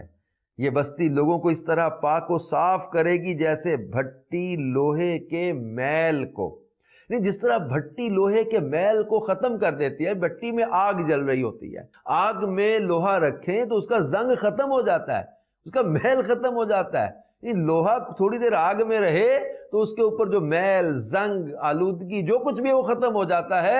اللہ کے آخری نبی صلی اللہ علیہ وآلہ وسلم نے مدینۃ المنورہ کو اس سے مثال دے کے بتایا کہ جس طرح بھٹی لوہے کے میل کو دور کر دیتی ہے، میرا مدینہ اس طرح لوگوں کے میل دور کر دے گا، اس طرح لوگوں کو پاک و صاف کر دے گا۔ نہیں، مدینۃ المنورہ میں لوگ آلودگی کے ساتھ بھی آئے تو مدینہ ان کی آلودگی دور، یہ گناہوں کی آلودگی ہے، یہ باطن کی آلودگی ہے، یہ بندے کے اندر جرم و عصیاں کی آلودگی ہے۔ مدینے میں آئے کیسا بھی مجرم، کیسا بھی گناہگار، کیسا بھی جو ہے وہ پاپی، کیسا بھی جرم و عصیاں میں گھرا ہوا، کس طرح کے بھی گناہوں میں ڈوبا ہوا، لیکن مدینۃ المنورہ آئے، مدینہ پاک کر دیتا ہے۔ مدینہ طیبہ ہے، طابہ ہے، یہ پاک کر دینے والا ہے۔ اس کی آب و ہوا، اس کی مٹی، اس کی جو ہے وہ فضائیں، اس کی ہوائیں، یہ سب کی سب جو ہے وہ پاک کرنے والی، صاف کرنے والی، انسان کو ظاہری طور پر بھی جب وہ یہ اس کی آب و ہوا اچھا کر دیتی ہے، اور باطنی طور پر بھی اس کے گناہوں کو، اس کے جرم و عصیاں کو مٹا دیتی ہے۔ رب اپنے گناہگار نو بھیجے اندے در تے سرکار بنا معاف خطا کون کرے گا؟ وَلَوْ أَنَّهُمْ إِذْ ظَلَمُوا أَنفُسَهُمْ جَاءُوكَ، اللہ پاک فرماتا ہے جب یہ اپنی جانوں پر ظلم کر لیں تو پیارے حبیب تمہارے پاس آ جائیں۔ رسول پاک صلی اللہ علیہ وسلم کی بارگاہ میں حاضری کا حکم دیا، جرم و عصیاں کے مارے ہوئے لوگوں کو، اپنی جانوں پر ظلم کر لینے والوں کو، اب ان کو معافی ملے کہاں؟ ان کے جرم کہاں ختم ہو، ان کے گناہ کہاں مٹیں، ان کے جب وہ برائیاں کہاں ختم ہو؟ بارگاہ رسالت میں حاضر ہو جائیں۔ وَلَوْ أَنَّهُمْ إِذْ ظَلَمُوا أَنفُسَهُمْ جَاءُوكَ فَاسْتَغْفَرُوا اللَّهَ وَاسْتَغْفَرَ لَهُمُ الرَّسُولُ، اللہ سے معافی مانگے اور رسول بھی ان کی سفارش فرما دے، لَوَجَدُوا اللَّهَ تَوَّابًا رَحِيمًا، اللہ کو بہت توبہ قبول کرنے والا، رحم کرنے والا پائیں گے۔ تو اللہ پاک ہمیں بھی مدینۃ المنورہ کی باادب حاضریاں عطا کرے، اس کی آب و ہوا، فضا، اس کی خاک یہ نصیب کرے، اور یہ مدینہ طیبہ ہے، توبہ ہے، برکت والا ہے، جو آئے وہ فیضان لے کے جاتے ہیں، برکتیں پاتے ہیں، اور یہ رسول پاک صلی اللہ علیہ وآلہ وسلم کی مبارک دعاؤں کا اثر ہے کہ اللہ پاک نے مدینے کی آب و ہوا کو بھی ستھرا کر دیا، اور یہ مدینے کو فرمایا کہ لوگ یثرب کہتے ہیں، وہ مدینہ ہے، اور یہ بستی جو ہے وہ لوگوں کو پاک صاف کر دیتی۔ تو یثرب کہنا یہ گناہ ہے، مدینۃ المنورہ کو یثرب کہنے کی ممانعت کی گئی ہے۔ فتاوی رضویہ کی 21ویں جلد میں ہے کہ مدینہ طیبہ کو یثرب کہنا ناجائز و ممنوع اور گناہ ہے، اور کہنے والا گناہگار۔ رسول اللہ صلی اللہ علیہ وآلہ وسلم فرماتے ہیں جو مدینہ کو یثرب کہے تو اس پر توبہ واجب ہے، مدینہ توبہ ہے، مدینہ توبہ ہے۔ علامہ مناوی رحمت اللہ علیہ فرماتے ہیں اس حدیث سے معلوم ہوا کہ مدینہ طیبہ کا یثرب نام رکھنا حرام ہے، یثرب کہنے سے توبہ کا حکم فرمایا، اور توبہ گناہ ہی سے ہوتی ہے۔ اسی طرح علامہ شیخ عبدالحق محدث دہلوی فرماتے ہیں کہ اللہ کے آخری نبی صلی اللہ علیہ وآلہ وسلم نے وہاں لوگوں کے رہنے سہنے اور جمع ہونے اور اس شہر سے محبت کی وجہ سے اس کا نام مدینہ رکھا، اور آپ نے اسے یثرب کہنے سے منع فرمایا، اس لیے کہ یہ زمانہ جاہلیت کا نام ہے، یا اس لیے کہ یہ سربن سے بنا ہے جس کا معنی ہلاکت و فساد ہے، اور تثریبن بمعنی سرزنش اور ملامت ہے، یا اس وجہ سے کہ یثرب کسی بت یا کسی جابر و سرکش بندے کا نام تھا۔ لہٰذا امام بخاری اپنی تاریخ میں ایک حدیث لائے ہیں جو ایک مرتبہ یثرب کہہ دے تو اسے کفارے میں 10 مرتبہ مدینہ مدینہ مدینہ کہنا چاہیے۔ تو قرآن پاک میں جو یا اہل یثرب آیا ہے وہ دراصل منافقین کا قول بیان کیا گیا، یعنی ان کی کہی ہوئی بات کو بیان کیا گیا کہ یثرب کہہ کر وہ مدینہ منورہ کی توہین کا ارادہ رکھتے تھے۔ تو ایک دوسری حدیث میں ہے کہ یثرب کہنے والا اللہ سے استغفار یعنی توبہ کرے اور معافی مانگے، اور بعض نے فرمایا کہ مدینہ المنورہ کو یثرب کہے اس کو سزا دینی چاہیے۔ حیرت کی بات یہ ہے کہ بعض اشعار میں بھی بعض لوگ ویسے بھی یثرب کا ذکر کر دیتے ہیں، تو یہ نہیں کہنا چاہیے بلکہ مدینہ کہنا چاہیے۔ مدینہ طیبہ ہے، تابہ ہے، اللہ اس کا ادب بھی نصیب فرمائے، آمین بجاہ النبی الامین صلی اللہ علیہ وآلہ وسلم۔ اللہ رب العالمین ہمیں مدینہ مبارکہ کی، مدینہ منورہ کی، مدینہ طیبہ کی برکات دیکھنا نصیب فرمائے، وہاں کی حاضری کی بھی سعادت عطا فرمائے، باذوق حاضری رہے۔ مدنی چینل کے ناظرین آپ کی کال شامل کرتے ہیں، دیکھتے ہیں ہم سے ناظرین کیا کہنا چاہ رہے ہیں۔ میں ہوں فاطمہ طاہرہ منت نبات میں نعت خبر سے یہ عرض ہے کہ مجھے ایک کلام سنا دیجیے۔ رات میں آقا کی آنکھوں بہ گئی، سب مدینے کو چلے ہم رہ گئے۔ ٹھیک ہے جی، اچھے کلام کی فرمائش ہے۔ یہاں پر ہیں تلمبا سے میسج، اور برائے خاک مدینہ آج مجھے یہ کلام ضرور سنا دیجئے، غم ہو گئے بے شمار آقا۔ اچھا جی، میرا سوال یہ ہے کہ چلیں جی سوال کا جواب دیں۔ نیاز بھائی آپ ارشاد فرمائیں۔ کہنا یہ ہے کہ میرا سوال یہ ہے کہ نیک بننا چاہتا ہوں اور اتنا ہی گناہ گار ہو جاتا ہوں، میری کوشش ہر بار ناکام ہو جاتی ہے، ایسا کیوں ہوتا ہے؟ جواب ارشاد فرمائیں، کیا کہیں گے؟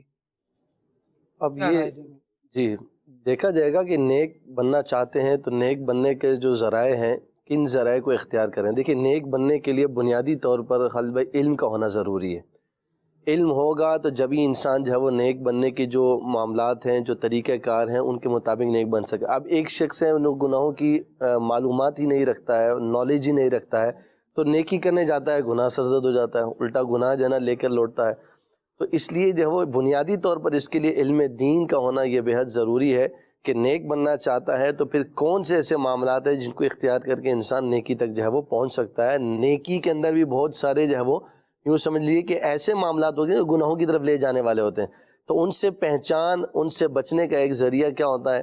علم دین ہوتا ہے اور نیکوں کی صحبت. اچھی صحبت جو ہے وہ، اچھا ماحول، یہ انسان کو جو ہے وہ نیکیوں کی طرف لے جانے والا ہوتا ہے، گناہوں کی جو یوں سمجھے کہ ڈائمنشن ہوتی ہیں ان سے بچانے والا ہوتا ہے. تو بنیادی طور پر یہ دو چیزیں سمجھ میں آتی ہیں، علم دین ہوگا، اچھی صحبت ہوگی تو انشاءاللہ عز و جل ہم صحیح معنی میں نیک بننے میں کامیاب ہو سکیں گے، گناہوں سے بچنے میں ہم کامیاب ہو سکیں. امیر علیہ سنت دامت برکاتہم العالیہ کا الحمدللہ نیک اعمال کا رسالہ امیر علیہ سنت نے عطا فرمایا. یہ ایک نیک بننے کی گویا سمجھ لیجئے کہ ہمارے لیے سہولت ہے، آسانی ہے کہ ہم اسے دیکھ کر جو ہے وہ ہم نیک بننے میں یہ ہمیں معاونت اور مددگار کے طور پر ثابت ہو سکتا ہے کہ ہم اس رسالے کو دیکھیں کہ کون سے اعمال ہیں، کون سی ڈائمنشنز ہیں کہ جن کو ہم اختیار کر کے ہم جو ہے وہ نیکی کی طرف جا سکتے ہیں، نیک بن سکتے ہیں.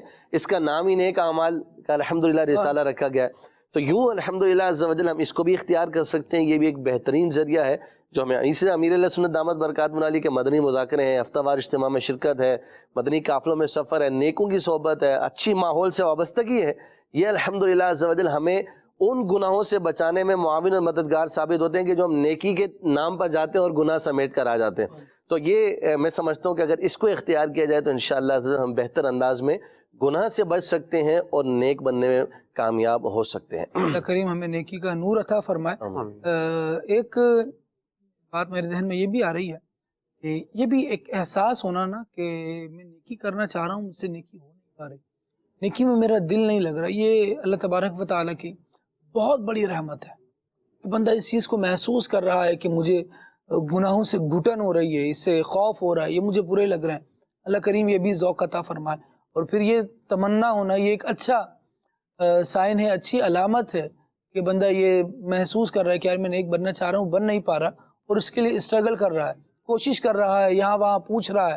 پوچھے بہرحال اچھی جگہوں سے ہی، اچھے لوگوں سے پوچھے کہ کیسے بنا جائے. لیکن اگر تھوڑا ذوق مطالعہ ہو نا تو دو کتابیں، ایک منہاج العابدین، اس کا مطالعہ کر لیں. اللہ نے چاہا تو انشاءاللہ یہ نیک بننے کی راہ میں بہت معاون ثابت ہوگی. منہاج العابدین کا مطالعہ کر لیں، اور دوسرا کوئی ایسی کتاب ساتھ لے لیں جو آپ کی دلچسپی والی ہو.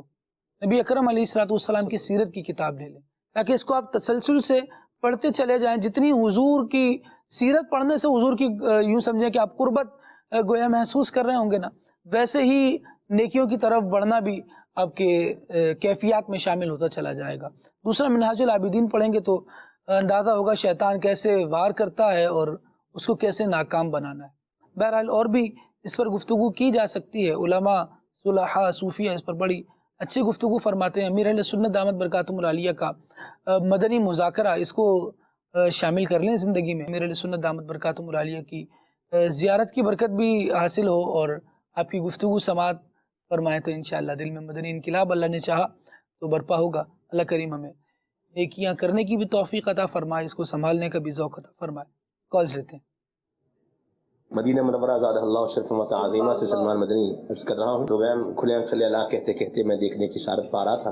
میروز بھائی کے پرمغز مدنی پھول ماشاءاللہ، خالد بھائی بھی ہیں، یاز بھائی بھی ہیں، غالباً حسان بھائی بھی ہیں، ایک اور سنیمے بھی ہیں. اللہ آپ سب پر اپنی رحمت کا سایہ فرمائے اور یہاں کی در و دیوار آپ کو دیکھنا نصیب فرمائے. مدینے کی ہوائیں فضائیں ناشتے اللہ آپ کو بھی عطا کرے اور ایک ساتھ ہمیں مرشد کے سائے میں مل جائے تو بیڑا پار ہو جائے، نور اللہ نور ہو جائے. آمین. میروز بھائی کی بات میں ایک بات ایڈ کرنا چاہ رہا تھا کہ انہوں نے فرمایا کہ آپ جو بھی گول سیٹ کریں تو اس کے اندر گراؤنڈ ریئلٹی کو کبھی بھی آپ فراموش نہ کریں.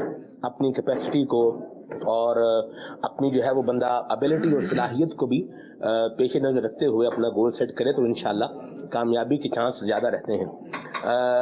ایک رکشے کے پیچھے میں نے لکھا ہوا دیکھا، اس پہ لکھا تھا کہ میں بڑا ہو کے ٹرک بنوں گا. اب رکشہ ساری زندگی رکشہ ہی رہ سکتا ہے، ٹرک نہیں بن سکتا.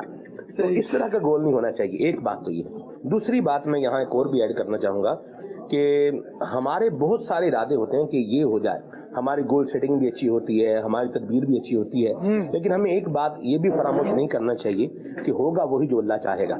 میں اپنی کوشش کروں، میں اپنی ایفرٹ کروں اور اس کا نتیجہ اللہ تبارک و تعالیٰ کی ذات پر چھوڑ دوں، اللہ پر توکل کروں، اللہ پر بھروسہ کروں، اور اس کا فائدہ یہ ہوگا کہ بندہ مایوس نہیں ہوگا۔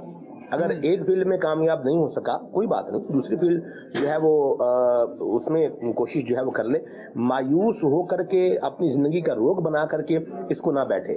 لیکن میں یہاں یہ بات بھی عرض کروں گا کہ گول سیٹ کرنے کے لیے، اپنا کوئی بھی ہدف یا منزل بنانے کے لیے اچھے طریقے سے چھان پھٹک کر کے، غور فکر کر کے، اس کی ایف اینڈ بٹس کو دیکھ کے، ساری چیزیں دیکھ کر کے کوئی فیصلہ جو ہے وہ کرنا چاہیے۔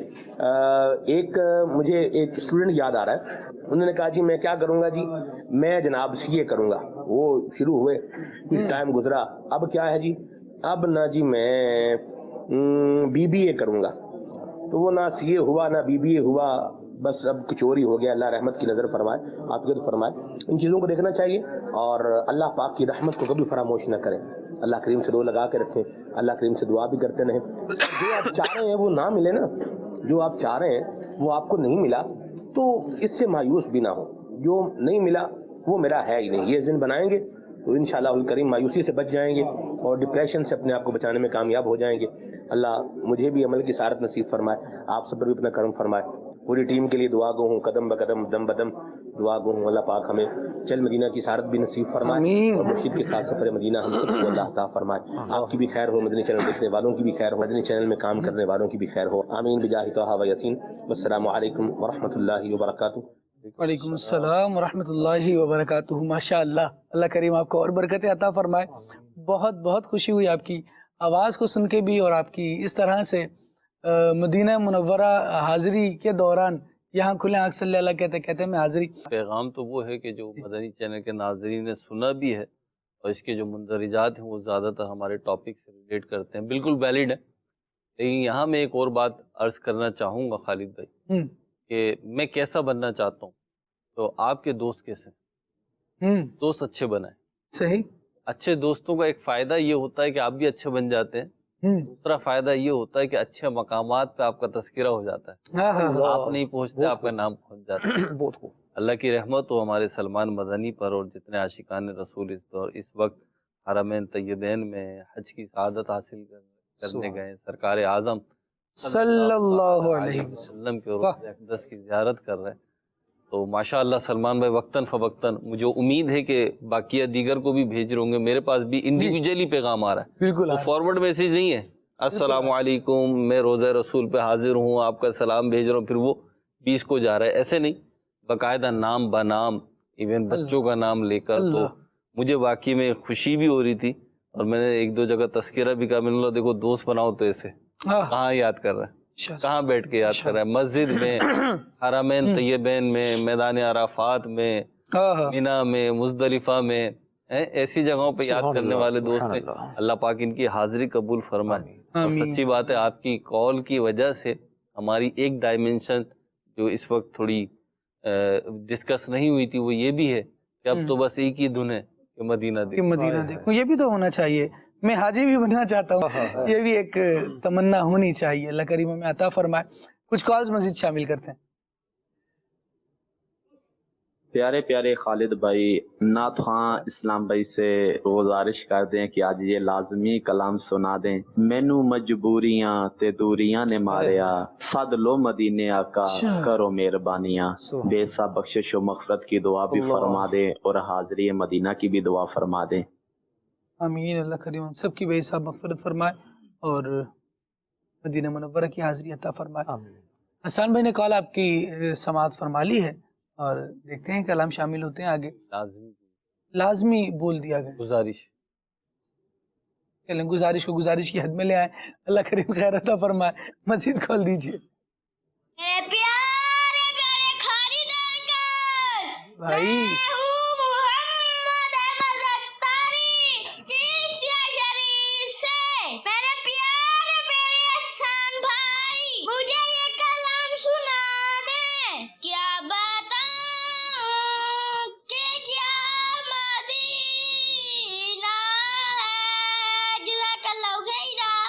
جتنا چشتیاں دور ہے نا کراچی سے اتنا کھینچے انہوں اللہ خیر فرمائے جی. اللہ کریم آپ کو برکت دے. اور منڈے کا انداز یہی ہے, پہلے بھی کال آتی. صحیح ہے, کال مزید دیجیے بھائی. مجھے یہ کلام سنا دیں.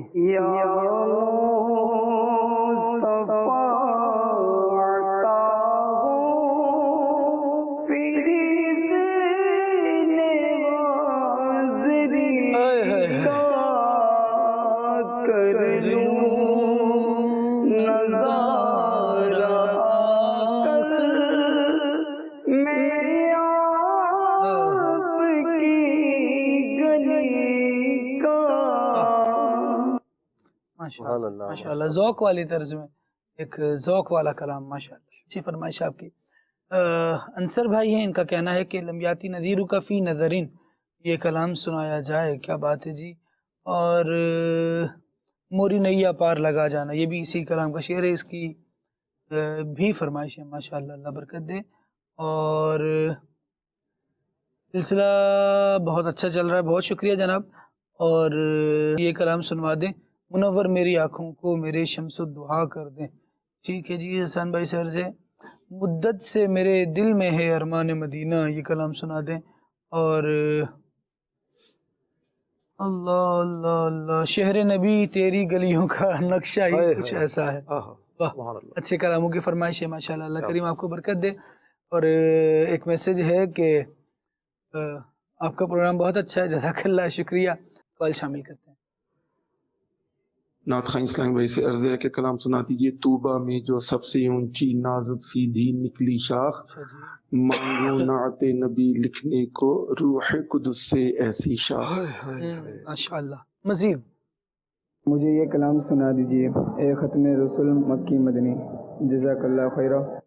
ماشاءاللہ. مزید کال دیجیے. محمد عمران الطاری کراچی سے عرض کر رہا ہوں. نافع اسلام بھائی سے عرض ہے, مجھے یہ کلام سناتے ہیں. مجھے در پہ پھر بلانا مدنی مدینے والے, میں عشق بھی پلانا مدنی مدینے والے, جزاک اللہ خیرہ. آمین آمین آمین. ایک آخری کال اور دے دیجیے. میں ہوں محمد عمران عطاری نواب شاہ سے. پیارے پیارے نعت خواہ بھائی سے میری یہ فرمائش عرض ہے کہ مجھے یہ والی نعت سنا دے. سرکار توجہ فرمائیں. سبحان اللہ. حسان بھائی آپ کی طرف ہیں, اور اب آپ نے کلام سنانے ہیں, ناظرین سے آپ نے نمٹنا ہے.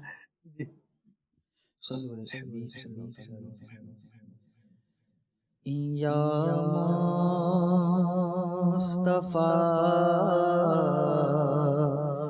عطا ہو اب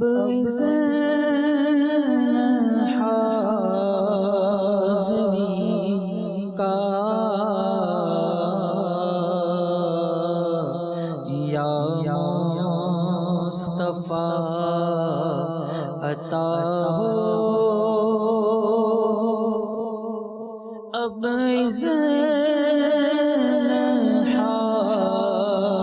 حاضری کا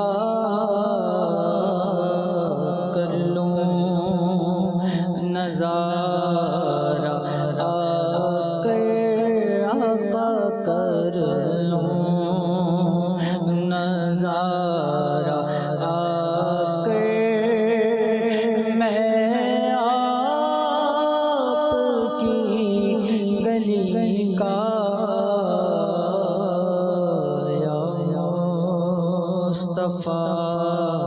عطا ہو.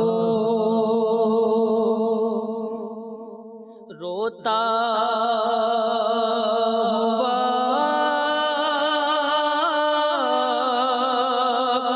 پھرا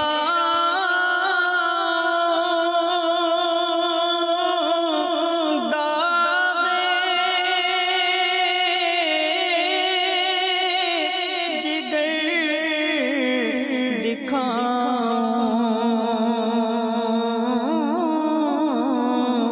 روتا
بتاؤں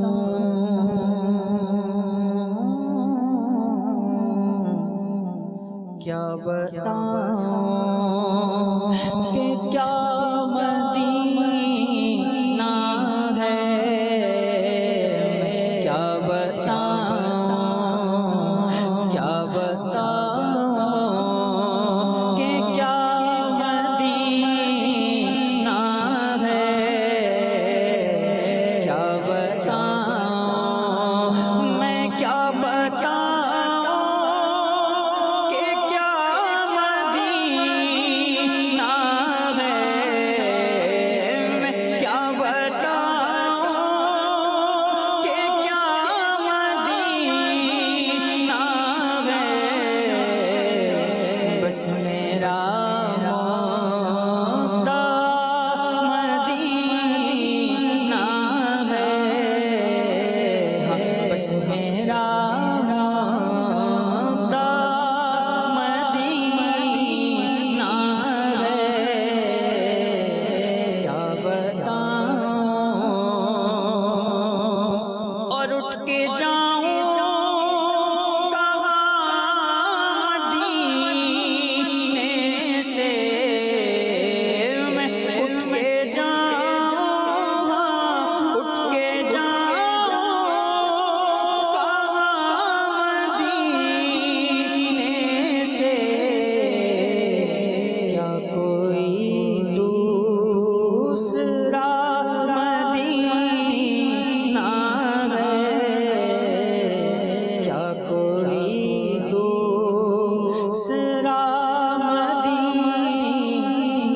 ہے دنیا والے تو زخم دے رہے ہیں دنیا والے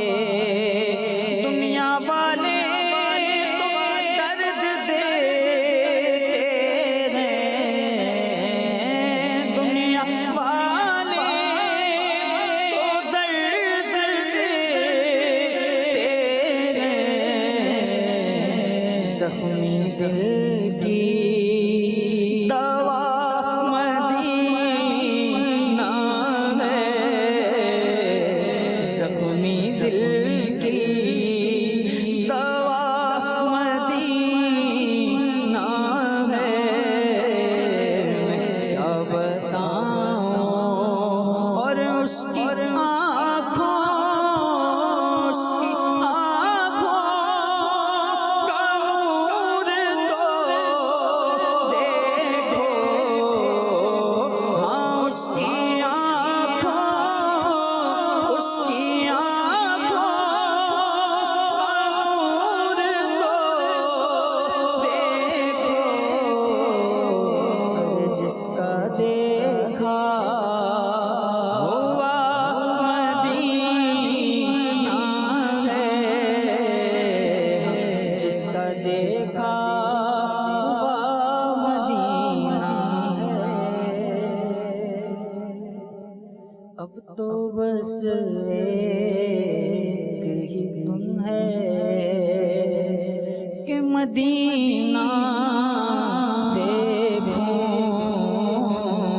اب تو بس ایک ہی دن ہے اب تو بس ایک ہی دن ہے کہ مدینہ دیکھوں مولا آخری وقت ہے کیا رونق دنیا دیکھے مولا دکھا دے اب تو بس ایک ہی دن ہے اس نے بھی مدینہ دیکھ لیا اس نے بھی مدینہ دیکھ لیا اس نے بھی مدینہ دیکھ لیا اس نے بھی مدینہ دیکھ لیا سرکار کبھی تو میں بھی کہوں سرکار کبھی تو میں بھی کہوں میں نے بھی مدینہ دیکھ لیا اب تو بس ایک ہی دن ہے مدینہ دیکھوں میرے مولا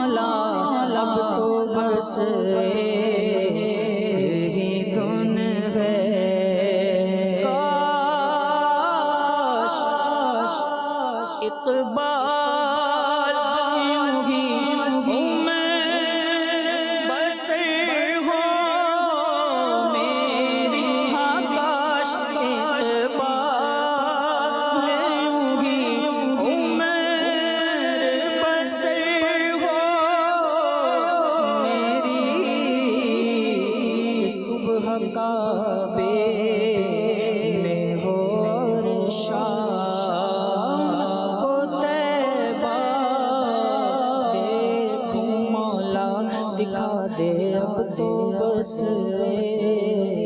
کہیں دھن ہے ہماری اب تو بس ایک ہی دھن ہے کہ مدینہ مدینہ مدینہ دیکھوں. سبحان اللہ سبحان اللہ سبحان اللہ. مدنی چینل کے ناظرین ایک پیکیج شامل کر رہے ہیں سلسلے میں مصیبتوں سے نجات. اللہ تبارک و تعالیٰ کے مبارک نام الرزاق کے فضائل و برکات. بسم اللہ الرحمن الرحیم. مدنی چینل کے ناظرین، اللہ تبارک و تعالیٰ کے مبارک ناموں میں سے آج جس نام کو ہم شامل کریں گے وہ ہے الرزاق. یہ نام آپ سب نے سنا ہوا ہے، ان اللہ هو الرزاق. اللہ تعالیٰ قرآن پاک میں ارشاد فرماتا ہے بے شک اللہ تبارک و تعالیٰ ہی ہے جو رزق دینے والا ہے، ہم سب اس سے رزق کے سوالی ہیں. اللہ تبارک و تعالیٰ نے اپنی مخلوق کے رزق کا ذمہ لیا ہے، لیکن یہ اس کی تقسیم کاری ہے. کسی کو تھوڑا دیا ہے، کسی کو زیادہ دیا ہے. اس سے ہمیشہ رزق حلال کی دعا کرنی چاہیے کہ اللہ تعالیٰ ہماری وسعت کے مطابق ہماری ایک جو جس پہ ہم اس کا شکر ادا کر سکیں ایسا رزق عطا فرمائے، اور ایسے رزق سے ہمیں بچائے جو ہمارے اندر تکبر اور جو ہے فرعونیت کو لے کے آ جائے. میں اس نام کے فضائل آپ کو بتانے لگا ہوں، لیکن اس سے پہلے میرے پیچھے آپ ایک درخت دیکھ رہے ہیں. چھانگا مانگا جنگل میں ہم اس وقت موجود ہیں. یہ بہت بڑا جو درخت ہے یہ سمبل کا درخت ہے، اور اس کے اوپر جو اس کی تاریخ لکھی ہوئی ہے یہ 1930 سے لگا ہوا ہے یہاں پہ درخت. ایک اندازے کے مطابق جو ہے، ویسے تو یہاں بڑے پرانے 1866 کے درخت بھی میں نے یہاں پہ دیکھے ہیں، یعنی آج سے تقریباً جو ہے 150 سال یا اس سے بھی زیادہ عرصہ پہلے کے جو ہے درخت یہاں موجود ہیں. بہرحال یہ وہ درخت ہے جس سے جو ہے نا وہ ہماری ماچس کی جو تیلیاں ہیں وہ بھی اسی سے بنتی ہیں، اور بھی اس سے روئی وغیرہ حاصل ہوتی، کافی زیادہ فوائد حاصل ہوتے ہیں. بہرحال یہ بھی اللہ کی نعمتوں میں سے ایک نعمت ہے، اس نے درختوں سے بھی ہمیں جو ہے فوائد پہنچائے ہیں. یہ بھی جو اللہ تعالیٰ نے ہمیں نعمتیں دی انہی میں سے ایک یہ بھی ہے. بہرحال آئیے اللہ تعالیٰ کے نام الرزاق جو ہے اس کے ہم کچھ صفات سنتے ہیں. جو شخص روزانہ فجر کی سنتیں پڑھ کے اور فرضوں سے پہلے 550 مرتبہ یا رزاقو کا ورد کرے، تھوڑے ہی عرصے کے اندر انشاءاللہ امیر و کبیر ہو جائے گا. جس شخص کا چلتا ہوا کاروبار بند ہو جائے، دکان چل رہی تھی، کوئی کاروبار چل رہا تھا، اچانک بند ہو گیا ہے. اب بعض اوقات جو ہے اس میں ہماری اپنی کوتاہیاں ہوتی ہیں، بعض اوقات ناشکری ہماری اس میں آ جاتی ہے، بعض اوقات نظر وغیرہ بھی لگ جاتی ہے. بہرحال اگر کوئی شخص جو ہے اپنی اسی دکان یا اپنے اس کاروبار کی جگہ پہ یا رزاقو اس کا ورد کیا کرے اور 313 مرتبہ روزانہ پڑھے، انشاءاللہ تھوڑے ہی دنوں میں اس کا کاروبار پہلے کی طرح چل جائے گا. جو شخص یہ چاہتا ہے کہ ہمارے گھر کے اندر جو ہے رزق میں برکت ہو جائے اور گھر کے سارے افراد کے رزق میں وسعت ہو جائے، زیادہ رزق ہو جائے، تو اسے چاہیے کہ روزانہ 10 مرتبہ یا رزاقو پڑھ کے گھر کے چاروں کونوں میں دم کر دے. یا رزاقو 10 مرتبہ پڑھنا ہے، اول آخر دروشی پڑھنا ہے، اور گھر کے چاروں کونوں میں جا کے پھونک مار دینی ہے. یہ 40 دن تک عمل کرے، انشاءاللہ اہل خانہ کے گھر والوں کے رزق کے اندر جو ہے وسعت ہو جائے گی. اللہ تبارک و تعالی ہم سب کو وسیع حلال رزق عطا فرمائے. آمین بجاہ النبی الامین صلی اللہ تعالی علیہ وآلہ وسلم. رب العالمین کے مبارک ناموں کو پکارتے رہیں. اللہ کریم جل وعلا مشکلات مصیبتیں دور فرمائے گا، اور اس کے نام کی جو برکات ہیں وہ بھی ہمیں عطا ہوں گی. اور اللہ کریم ہمیں توفیق خیر دے، اور ان معاملات میں جو اللہ کریم عطا فرماتا ہے اور بندے پر کبھی بہت سے راز کھلتے ہیں، اس کا سرقہ ہو جاتا ہے، اللہ کریم ایسے چوروں سے بچائے. خیر اللہ کریم عافیت عطا فرمائے، رحمتیں دے. ٹاپک کی طرف واپس آتے ہیں. گفتگو چل رہی ہے میں اس جیسا بننا چاہتا ہوں، اور اس میں ہمارا ایک بہت اچھا گول جو ہمارے لیے ہے ہونا چاہیے، اور اس کو سامنے رکھیں. کچھ بننا چاہیں نہ بننا چاہیں، کم از کم نیک کو دیکھ کر ہمارے دل میں یہ تمنا ضرور آنی چاہیے کہ میں بھی نیک بننا چاہتا ہوں. نیکی ایک ایسی نمایاں صفت ہے جو بندے کے دل میں ہوتی ہے، مومن بندے کے دل میں ہوتی ہے. اس کو نکھاریں، اس کو سنواریں. کسی کی نیکی دیکھ کر راشد بھائی دل میں یہ تمنا ہو کہ میں بھی ایسی نیکی کرنے والا بن جاؤں. کسی کے پاس دولت دیکھ کر یہ تمنا تو ہو رہی ہے کہ میرے پاس بھی ہو، لیکن کسی کی سخاوت دیکھ کر پھر سخاوت کی تمنا بھی ہونی چاہیے. کسی کی رزق حلال کی طرف جستجو دیکھ کر کہ حرام اس کو کیسا ہی آفر کیا جائے لیکن وہ نہیں لیتا، وہ صرف حلال پر قناعت کرتا ہے. تو ایسی حلال روزی پر قناعت والا بھی مجھے ہونا چاہیے. کیا کہیں گے کہ بندہ حلال روزی پر جو قناعت کر رہا ہے، میں بھی تو یہ سوچوں کہ بس میں نے حلال ہی کمانا ہے، میں ایسا بننا چاہتا ہوں. بالکل خالد بھائی ایسا ہی ہے کہ بحیثیت انسان کی فطرت میں کچھ چیزیں ہیں کہ وہ دوسرے کو دیکھ کر وہ چیزیں اختیار کرنے کی کوشش کر رہا ہوتا ہے. وہ کہتا ہے کہ ہر چمکتی چیز سونا نہیں ہوتی، ہاتھ میں آئے تو پتہ چلتا ہے کہ پیتل ہے، تانبا ہے، یا پھر وہ چمکدار کوئی. لیکن حال تو یہ بھی ہے کہ بعض دفعہ ہاتھ میں آ بھی جاتی ہے چیز، لیکن دینے والے نے ایسی کاریگری سے مہارت سے دی ہوتی ہے، دھوکہ دہی میں اس کی ایسی مہارت ہوتی ہے کہ وہ پتہ نہیں چلنے دیتا کہ کیا ہاتھ میں آیا. تو ایک بنیادی چیز خالد بھائی یہ ہوتی ہے کہ جب آپ خود سے کوشش کر کے کچھ بنتے ہیں آپ کو اس کی قدر بھی ہوتی ہے، اور پھر اللہ پاک کی رحمت بھی خاص طور پر اس کے شامل حال ہوتی ہے. ورنہ بغیر محنت کے بھی بہت ساروں کو بہت کچھ مل جاتا ہے. سرکار دو عالم صلی اللہ علیہ وسلم جب ہجرت کر کے مکہ سے مدینہ میں گئے نا، تو مدینہ میں جیسے کچھ خرابیاں پہلے تھیں کچھ لوگوں کے اندر، کچھ معاشرے کے اندر، نبی پاک علیہ السلام کے تشریف لے جانے سے وہ بہت ساری خرابیاں دور ہو گئیں. تو پھر یہ یثرب سے مدینہ بنا، مدینہ النبی بنا، امن و امان والا شہر بنا. نبی پاک علیہ السلام نے لوگوں کو سکھایا کہ زندگی گزارنی کیسے ہے. ایک خرابی یہ بھی ہوا کرتی تھی کہ مدینہ کے جو یہودی تھے نا وہ مالدار تھے. اچھا وہ کیا کرتے، غریبوں کو قرض کے طور پر پیسہ دے دیتے، اور جب وہ پیسہ نہیں لوٹا پاتے تو پھر ان پر کیا کہتے ہیں سود لیا جاتا، اور ساتھ ساتھ ان پر سختیاں کی جاتی، ان کی چیزیں گروی رکھ لی جاتی. تو اب کیا ہوتا تھا کہ وہ لوگ جو رہنے والے جو لوگ تھے مدینہ کے، وہ بہت پریشان ہوا کرتے. تو وہ اپنی ضرورتیں پوری کرنے کے لیے بسا اوقات پھر سوالات کیا کرتے، محتاج ہو جاتے، مانگتے.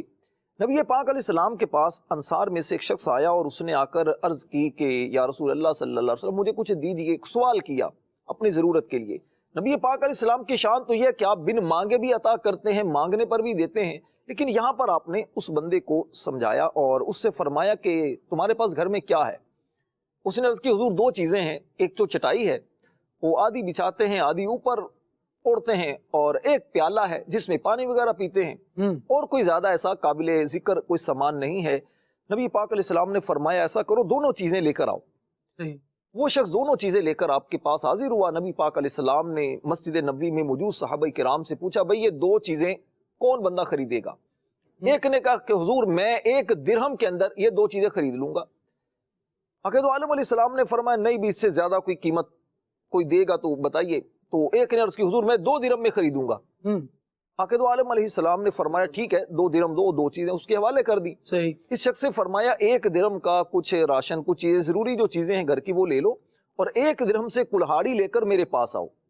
وہ شخص نبی پاک علیہ السلام کے پاس کلہاڑی لے کر آیا، 1 درہم کی کچھ ضروری جو چیزیں تھی گھر کی وہ لے کر گھر میں بچوں کو دی.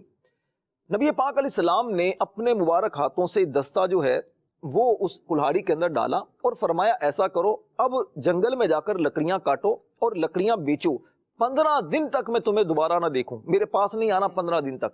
تم نے محنت کرنی ہے اور پھر اس کا جو نتیجہ آئے، جو تمہیں پیسہ ملے وہ تم میرے پاس لے کر آنا. وہ شخص 15 دن تک محنت کرتا رہا، اور اب جو نبی پاک علیہ السلام کی بارگاہ میں حاضر ہوا تو اب خالد بھائی اس بندے کے پاس 10 درہم تھے. حضور علیہ السلام کی بارگاہ میں عرض کی حضور 10 درہم ہیں، اور اس کا پھر اس نے کچھ کپڑا خریدا، کچھ غلہ خریدا، کچھ ضروری جو اپنی چیزیں تھیں وہ خریدی. اب اس کے پاس ایک کاروبار آ گیا. کاروبار آیا تو نبی پاک علیہ السلام نے ارشاد فرمایا کہ سوال کرنا، کیا سوال کرنے سے بہتر یہ چیزیں نہیں ہیں جو تم نے اس طرح محنت کر کے حاصل کی ہیں؟ تو فرمایا کہ سوالات کرنے کی بدولت مفہوم یہ ہے کہ قیامت والے دن یہ سوالات تمہارے چہرے پر داغ ہوتے. اللہ. یہاں پر خالد بھائی سیکھنے کی بات یہ ہے کہ سرکار دو عالم علیہ السلام چاہتے تو آپ ویسے ہی اس کو عنایت فرما دیتے، چاہتے تو آپ اس بندے کی دونوں چیزیں نہ بیچتے اور اس بندے کو ویسے کسی صحابی کو فرماتے وہ ان کو عطا کر دیتا. نبی پاک علیہ السلام کیونکہ جانتے ہیں اور آپ نے لوگوں کو ایک درس بھی یہاں پر گویا کہ میسج کے طور پر دیا کہ کسی بندے کی ویسے مدد کرنا یہ بھی اچھی بات ہے، لیکن اس کو کام پر لگا دینا یہ اس سے زیادہ اچھی بات ہے. میمنوں میں ایک کہاوت خالد بھائی مشہور ہے کہ مچھلی دینے سے بہتر ہے مچھلی پکڑنا سکھاؤ. تو آپ جب کسی بندے کو ہنر دے دیتے ہیں، کسی بندے کو یہ سمجھا دیتے ہیں عملی طور پر کہ دیکھو اگر آپ یوں زندگی گزارو، یوں محنت کرو، تو اس سے کیا ہوگا کہ آپ خود بھی کھاؤ گے، دوسروں کو بھی کھلاؤ گے. صحیح. کہتے ہیں کہ اوپر والا ہاتھ نیچے والے ہاتھ سے بہتر ہوتا ہے. صحیح. اب اسی شخص کو دیکھیے کہ یہ شخص جب حاضر ہوئے تھے تو اپنی 2 چیزیں اب یہ لے کر آئے، وہ 2 درہم کی چیزیں، لیکن محنت کی تو اب 10 درہم ان کے پاس آ چکے ہیں. تو اسی طرح اگر ہم یہ اپنی زندگی کا ایک مقصد بنا لیں، مجھے محنت کرنی ہے، رزق حلال کمانا ہے، خود اپنے بچوں کو بھی کھلانا ہے، دوسروں کو بھی کھلانا ہے. ابھی قربانی کے ایام گزرے ہیں، قربانی کا ایک فلسفہ یہ بھی ہے کہ آپ جب قربانی کرتے ہیں تو قربانی کر کے آپ غریبوں کو بھی اس کا گوشت دیتے ہیں. آپ جناب کھال جو ہے وہ کسی دینی ادارے میں دیتے ہیں. آپ جناب قربانی کے لیے کسی قصاب کو جب لیتے ہیں اس کے بھی روزگار کا ذریعہ بنتے ہیں. آپ چارہ لے کر کسی غریب کا روزگار کا ذریعہ بنتے ہیں. اس طرح بہت ساری چیزیں ہیں. اور پھر دیکھیے کہ گوشت کے 3 حصے جو کیے جاتے ہیں، اس میں حکمت کیا ہے؟ بندہ غور کرے تو ہر چیز کے اندر بندے کو سیکھنے کو بہت کچھ ملتا ہے. یہاں بھی کیا فرمائے گا کہ 3 حصے کریں، ایک اپنے غریب رشتہ داروں کو دیں، ایک اپنے پڑوسیوں کو، اپنے قریب والوں کو دیں، اور ایک اپنے گھر میں رکھیں. اور اگر آپ کے گھر کے اندر ہی اہل و عیال آپ کے زیادہ ہیں، گھر کے افراد زیادہ ہیں، تو سارا گوشت گھر میں رکھنا یہ افضل ہے. یعنی آپ دیکھیں کتنی خوبصورت اور عمدہ تعلیمات ہیں دین اسلام کی کہ آپ رزق حلال کمائیں، آپ کوشش کریں، محنت کریں اور خود بھی کھائیں، دوسروں کو بھی کھلائیں. اسلام سے ایک موٹیویشن یہ بھی مل رہی ہے کہ آپ نے بوجھ بننا نہیں ہے بلکہ دوسروں کا بوجھ شیئر کرنا. آپ نے کسی پر مصیبت نہیں بننا بلکہ وہ دوسروں کی مصیبت دور کرنے والا بننا ہے. آپ نے معاشرے میں اس طرح سے موجود رہنا ہے کہ معاشرے میں آنے والے غم، دکھ، پریشانیاں یہ آپ کی وجہ سے دور ہوں، نہ کہ یوں کہ آپ ہاتھ پہ ہاتھ دھرے بیٹھے رہیں اور جناب اب جو آئے وہ ہماری مصیبت دور کرتا چلا جائے. وہ اپنا بوجھ بھی اٹھائے، ہمارا بوجھ بھی اٹھائے. الحمدللہ اللہ تبارک و تعالیٰ نے اپنے بندوں کو، رسول اکرم صلی اللہ تعالیٰ علیہ وآلہ وسلم نے اللہ کے بندوں مسلمانوں کو یہ پیغام دیا ہے، یہ سکھایا ہے کہ تم خوددار ہو. اور مسلمان قوم الحمدللہ عز و جل ہر مقام پر، ہر جگہ اس کی خودداری کے مظاہرے ہیں، اور یہ جہاں ہوتے ہیں وہاں مدد کرنے والے ہوتے ہیں. کاش ہمیں جیسا اسلام نے طرز زندگی عطا فرمایا ہم اسے لیں اور اسے سمجھیں، اس پر عمل کریں، تاکہ جو ہماری تعلیم ہے نا مہروز بھائی کہ اوپر والا ہاتھ یہ بہتر ہے، یہی رہے اور ایسا ہی ہم آگے بڑھتے رہیں کہ ہماری وجہ سے یوں کہیں کہ دور دنیا کا میرے دم سے اندھیرا ہو جائے.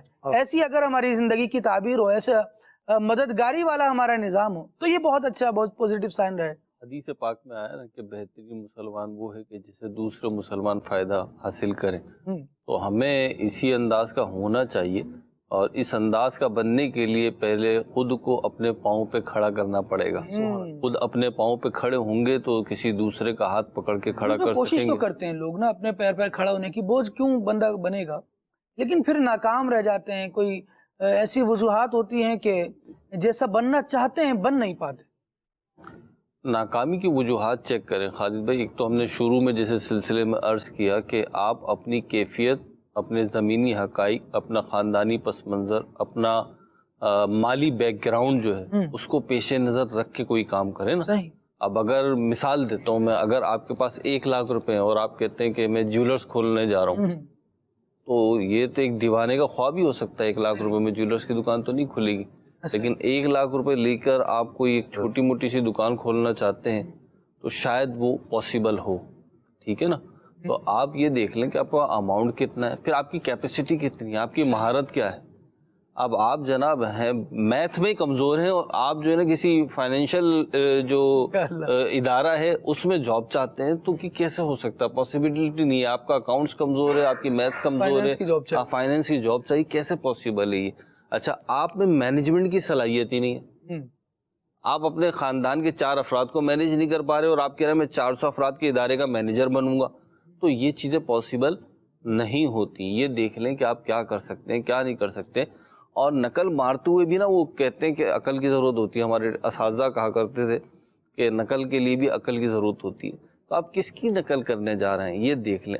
سب سے پہلی بات تو یہ کہ جو آپ نے شروع میں ڈسکس کیا کہ جس کی نقل کرنے جا رہے ہیں وہ اللہ اس کے رسول کی تعلیمات کے خلاف نہ چلتا ہو، شریعت کا پابند ہو، ڈاکٹر ہو، انجینئر ہو، دنیا کی کسی بھی فیلڈ میں ہو، یا عالم دین و مفتی ہو، تو وہ شریعت کا پابند ہوگا تو ہی اس کی پیروی، اس کی نقالی کسی کی ارننگ اچھی ہے تو اس کے ہم نقالی کرنا چاہیے، نہیں محض ارننگ. اور اس میں پھر یہ بھی دیکھیں گے نا کہ حلال ہے یا نہیں. اس پہ صرف ارننگ کی بات جہاں تک کہ ظاہر سی بات ہے ہر چیز جو ہے وہ انیر نہیں بولی جا سکتی، نہیں تو محاوروں اور اصطلاحوں میں اس کی بڑی مثالیں موجود ہیں کہ بڑے کالے کرتوت ہیں کہ جس میں آمدنی بہت ہے، بظاہر پیسہ آ جاتا ہے لیکن وہ پیسہ نقالی نہیں کی جائے گی. جی، وہ وہاں نقالی نہیں کی جائے گی کیونکہ وہ کالے کرتوت ہیں، نامہ اعمال بھی کالا کریں گے اور اللہ کو ناراض کریں گے. مسلمانوں کو حکم یہ ہے کہ اللہ اس کے رسول کی پاسداری کرتے ہوئے جتنی دنیا حاصل کر سکتے ہیں کر لیں، لیکن اس سے ہٹ کر 1 انچ تو دور کی بات ہے 1 سود بھی ہٹ کر کوئی ایسا کام نہ کریں کہ جس سے آخرت میں ذلت اور رسوائی ہو. ہمارے بزرگوں نے کتابوں میں لکھا کہ پہلے کے بزرگ، پہلے کے گھرانے ایسے ہوتے تھے کہ گھر کی خواتین مرد جب کمانے نکلتے تھے تو کہتی تھیں کہ دیکھو حلال لے کر آنا، ہمارے لیے حلال لے کر آنا، اگرچہ کم ہو، ہم کم کھا پی کر برت کے گزارا کر لیں گے، لیکن ہمارے لیے کثرت سے آنے والا حرام نہیں لے کر آنا کہ ہم آخرت میں اس کے جواب دہ ہونے کے اور عذاب سہنے کے متحمل نہیں ہیں. تو یہ سوچ ہر مسلمان کی ہونی چاہیے. اور دیکھیے جو ساری ہماری گفتگو ہو رہی ہے خالد بھائی، دین اسلام دین فطرت، یہ انسانوں کے مزاج کی رعایت کرتا ہے. دین اسلام نے محض مال ہونے کی حیثیت میں مذمت نہیں فرمائی. اگر ہم دیکھیں تو صحابہ کرام ایسے بھی ہیں، ارشاد فرمایا المال والبنون زینت الحیات الدنیا. سبحان اللہ. تو مال و دولت جو ہے دنیا کی آسائش کے لیں، آپ اسے زیادہ وسعت کے ساتھ، دنیا کی آسائش چاہنے میں حرج نہیں ہے، لیکن جب یہ دنیا کی آسائش اللہ کو ناراض کر کے اور اللہ سے غافل کر کے ہو تو پھر یہ ذرا سی بھی ہوگی تو وہ دنیا بھی برباد کرے گی، آخرت بھی برباد کرے گی. یقیناً ہمارے رب نے ہمارے بارے میں جو حکمت رکھی ہے، ہمارے بارے میں جو مشیت رکھی ہے، یہ ہماری عقل، یہ ہماری سوچ، یہ ہمارے شعور، یہ ہمارے تجربے، یہ ہمارے مشاہدے، یہ ہمارے علم سے بہت بڑھ کر ہے. وہ قرآن کریم کہتا ہے نا کہ عسیٰ ان تحبوا شیئا فہو شر لکم، کہ ہو سکتا ہے کوئی چیز تمہیں اچھی لگ رہی ہو لیکن اس میں تمہارے لیے کوئی برائی کا پہلو ہو. بعض اوقات ہوتا ہے کہ کوئی ناکامی کا منہ دیکھنا پڑتا ہے، زندگی ہے. ایسا نہیں ہے کہ جو لوگ دنیا میں کامیاب ترین افراد ہیں اور انہوں نے کبھی ناکامی کا منہ نہیں دیکھا. ان کی آپ سوانح حیات اٹھا کر پڑھیے، آپ ان کی بایوگرافی پڑھیے تو آپ کو 100 ایسی ٹھوکریں ملیں گی ان کی زندگیوں میں جنہوں نے یوں کر کے گرایا، انہیں یوں کر کے. بالکل کہا جاتا ہے مروزہ کبھی کبڑے کو ٹھوکر راس آ جاتی. جی، تو بہرحال ناکامیاں انہوں نے بھی دیکھی ہیں خالد بھائی. تو بعض اوقات زندگی میں ناکامی آتی ہے لیکن وہ ناکامی گرانے کے لیے نہیں، اڑانے کے لیے آتی ہے. چڑیا کا بچہ، پرندے کا بچہ جب پر تولنے لگتا ہے نا تو وہ خود اسے دھکا دیتی ہے کہ چل نکل اس گھونسلے سے اور اب اپنا جہاں آباد کر. تو بعض اوقات جو گرنا ہوتا ہے وہ اس سینیریو میں ہوتا ہے. ہمارے رب کو کچھ اور ہی منظور ہوتا ہے ہمارے گرانے سے، وہ دھکا ایسا ہوتا ہے کہ گاڑی سٹارٹ ہو جاتی ہے. تو ان چیزوں پہ محمول کریں، دل چھوٹا نہ کریں اپنا. جتنے بھی کامیاب لوگ ہیں، جتنی سکسیس اسٹوریز ہیں نا، اس کے پیچھے کہیں نہ کہیں فیلئر چھپا ہوا کھڑا ہوتا ہے. بلکہ کہتے ہیں کہ ایک کامیاب انسان کی جو چیز نظر آتی ہے نا وہ اس کی اچیومنٹ ہوتی ہے. جی، وہ ایک اچیومنٹ ہوتی ہے جو نظر آ رہی ہوتی ہے. اس کے پیچھے جو 99 ناکامیاں ہوتی ہیں نا وہ ایک اچیومنٹ ان سب کو چھپا لیتی ہے. بلب کی مثال ہے نا، بلب ایجاد ہوا ایجاد ہوا ایجاد ہوا. آج بلب ایجاد کرنے والے کا نام یاد رکھتے ہیں, وہ جو 999 دفعہ ناکام ہوا ان ناکامیوں کا تذکرہ نہیں ہوتا. ہمت نہیں ہارے, اللہ پاک نے آپ کے لیے بہت بہتر پلان رکھا ہوا ہے, اس کے اوپر بھروسہ رکھیں اور ہمارا کام ایفرٹس کرنا ہے, کوشش کیے جانا ہے, کر کے دکھانا نہیں ہے, بلکہ ہمارے مقدر میں جو بہتر ہے اللہ پاک سے عافیت طلب کریں. بہت ساری چیزیں ایسی ہوتی ہیں ہم زبردستی حاصل کر لیتے لیکن بعد میں پچھتاتے ہیں. بہت ساری چیزیں مہروز بھائی ایسی بھی ہوتی ہیں بندہ جن کی تمنا دل میں رکھتا ہے اور ان کی تمنا ہی غلط ہوتی ہے. ایسا ایک قصہ ایک واقعہ قرآن کریم میں قارون کا بیان کیا گیا, جب وہ اپنے پورے جاؤ جلال کے ساتھ پورے روب اور دبدبے کے ساتھ اپنے مال کو دکھانے کے لیے نکلا, پھر کیا ہوا یاز بھائی؟ یہاں پر قرآن کریم کی آیت جو 20ویں پارے میں خالد بھائی اس کا ذکر کیا اللہ تبارک و تعالیٰ نے, کہ جب قارون کی جو اس طرح آرائش کے ساتھ نکلا, لوگوں نے کہا کہ قارون کا مال و دولت کیسا ہے, تو اس پر جو ہے وہ ہمیں بھی ایسا ملتا ہے جو جیسا قارون کو ملا ہے. تو اللہ نے ارشاد فرمایا قال الذین اوتوا العلم ویلکم ثواب اللہ خیر لمن آمن وعمل صالحا, فرمایا اللہ کا ثواب اچھا ہے اس کے لیے جو ایمان لایا اور اچھے اعمال کیے. اللہ کریم توفیق خیر عطا فرمائے. رب سے دولت مانگی جائے, دولت قارونی سے نجات مانگی جائے, دولت عثمانی ملے تو پھر سخاوت بھی ملے اور مسلمانوں کے بھی بندہ قریب ہو, اللہ تبارک و تعالیٰ کے بھی قریب ہو, جنت کے بھی قریب ہو اور دوزخ سے دور ہو جائے. اللہ کریم ہمیں توفیق خیر عطا فرمائے. مدنی چینل کے ناظرین, سلسلے کو اختتام کی طرف لے کر چلتے ہیں اور اب اختتام ہی کرتے ہیں. حسان بھائی سے انشاءاللہ صلاۃ والسلام شامل کرتے ہیں. سبحانک اللہم و بحمدک اشہد ان لا الہ الا انت استغفرک و اتوب الیک. مصطفیٰ جان رحمت پہ لاکھوں سلام, شمع بز میں ہدایت پہ لاکھوں سلام, ان کے مولا کے ان پر کروڑوں درود, ان کے مولا کے ان پر کروڑوں درود, ان کے اصحاب و سلام کے اصحاب عطرت پہ لاکھوں سلام. کاش محشر میں جب ان کی آمد ہو بھیجے سب ان کی شوقت پہ لاکھوں سلام. مجھ سے خدمت کے قدس کہے ہاں رضا, مصطفیٰ جان رحمت پہ لاکھوں سلام, شمع بز میں ہدایت پہ لاکھوں سلام.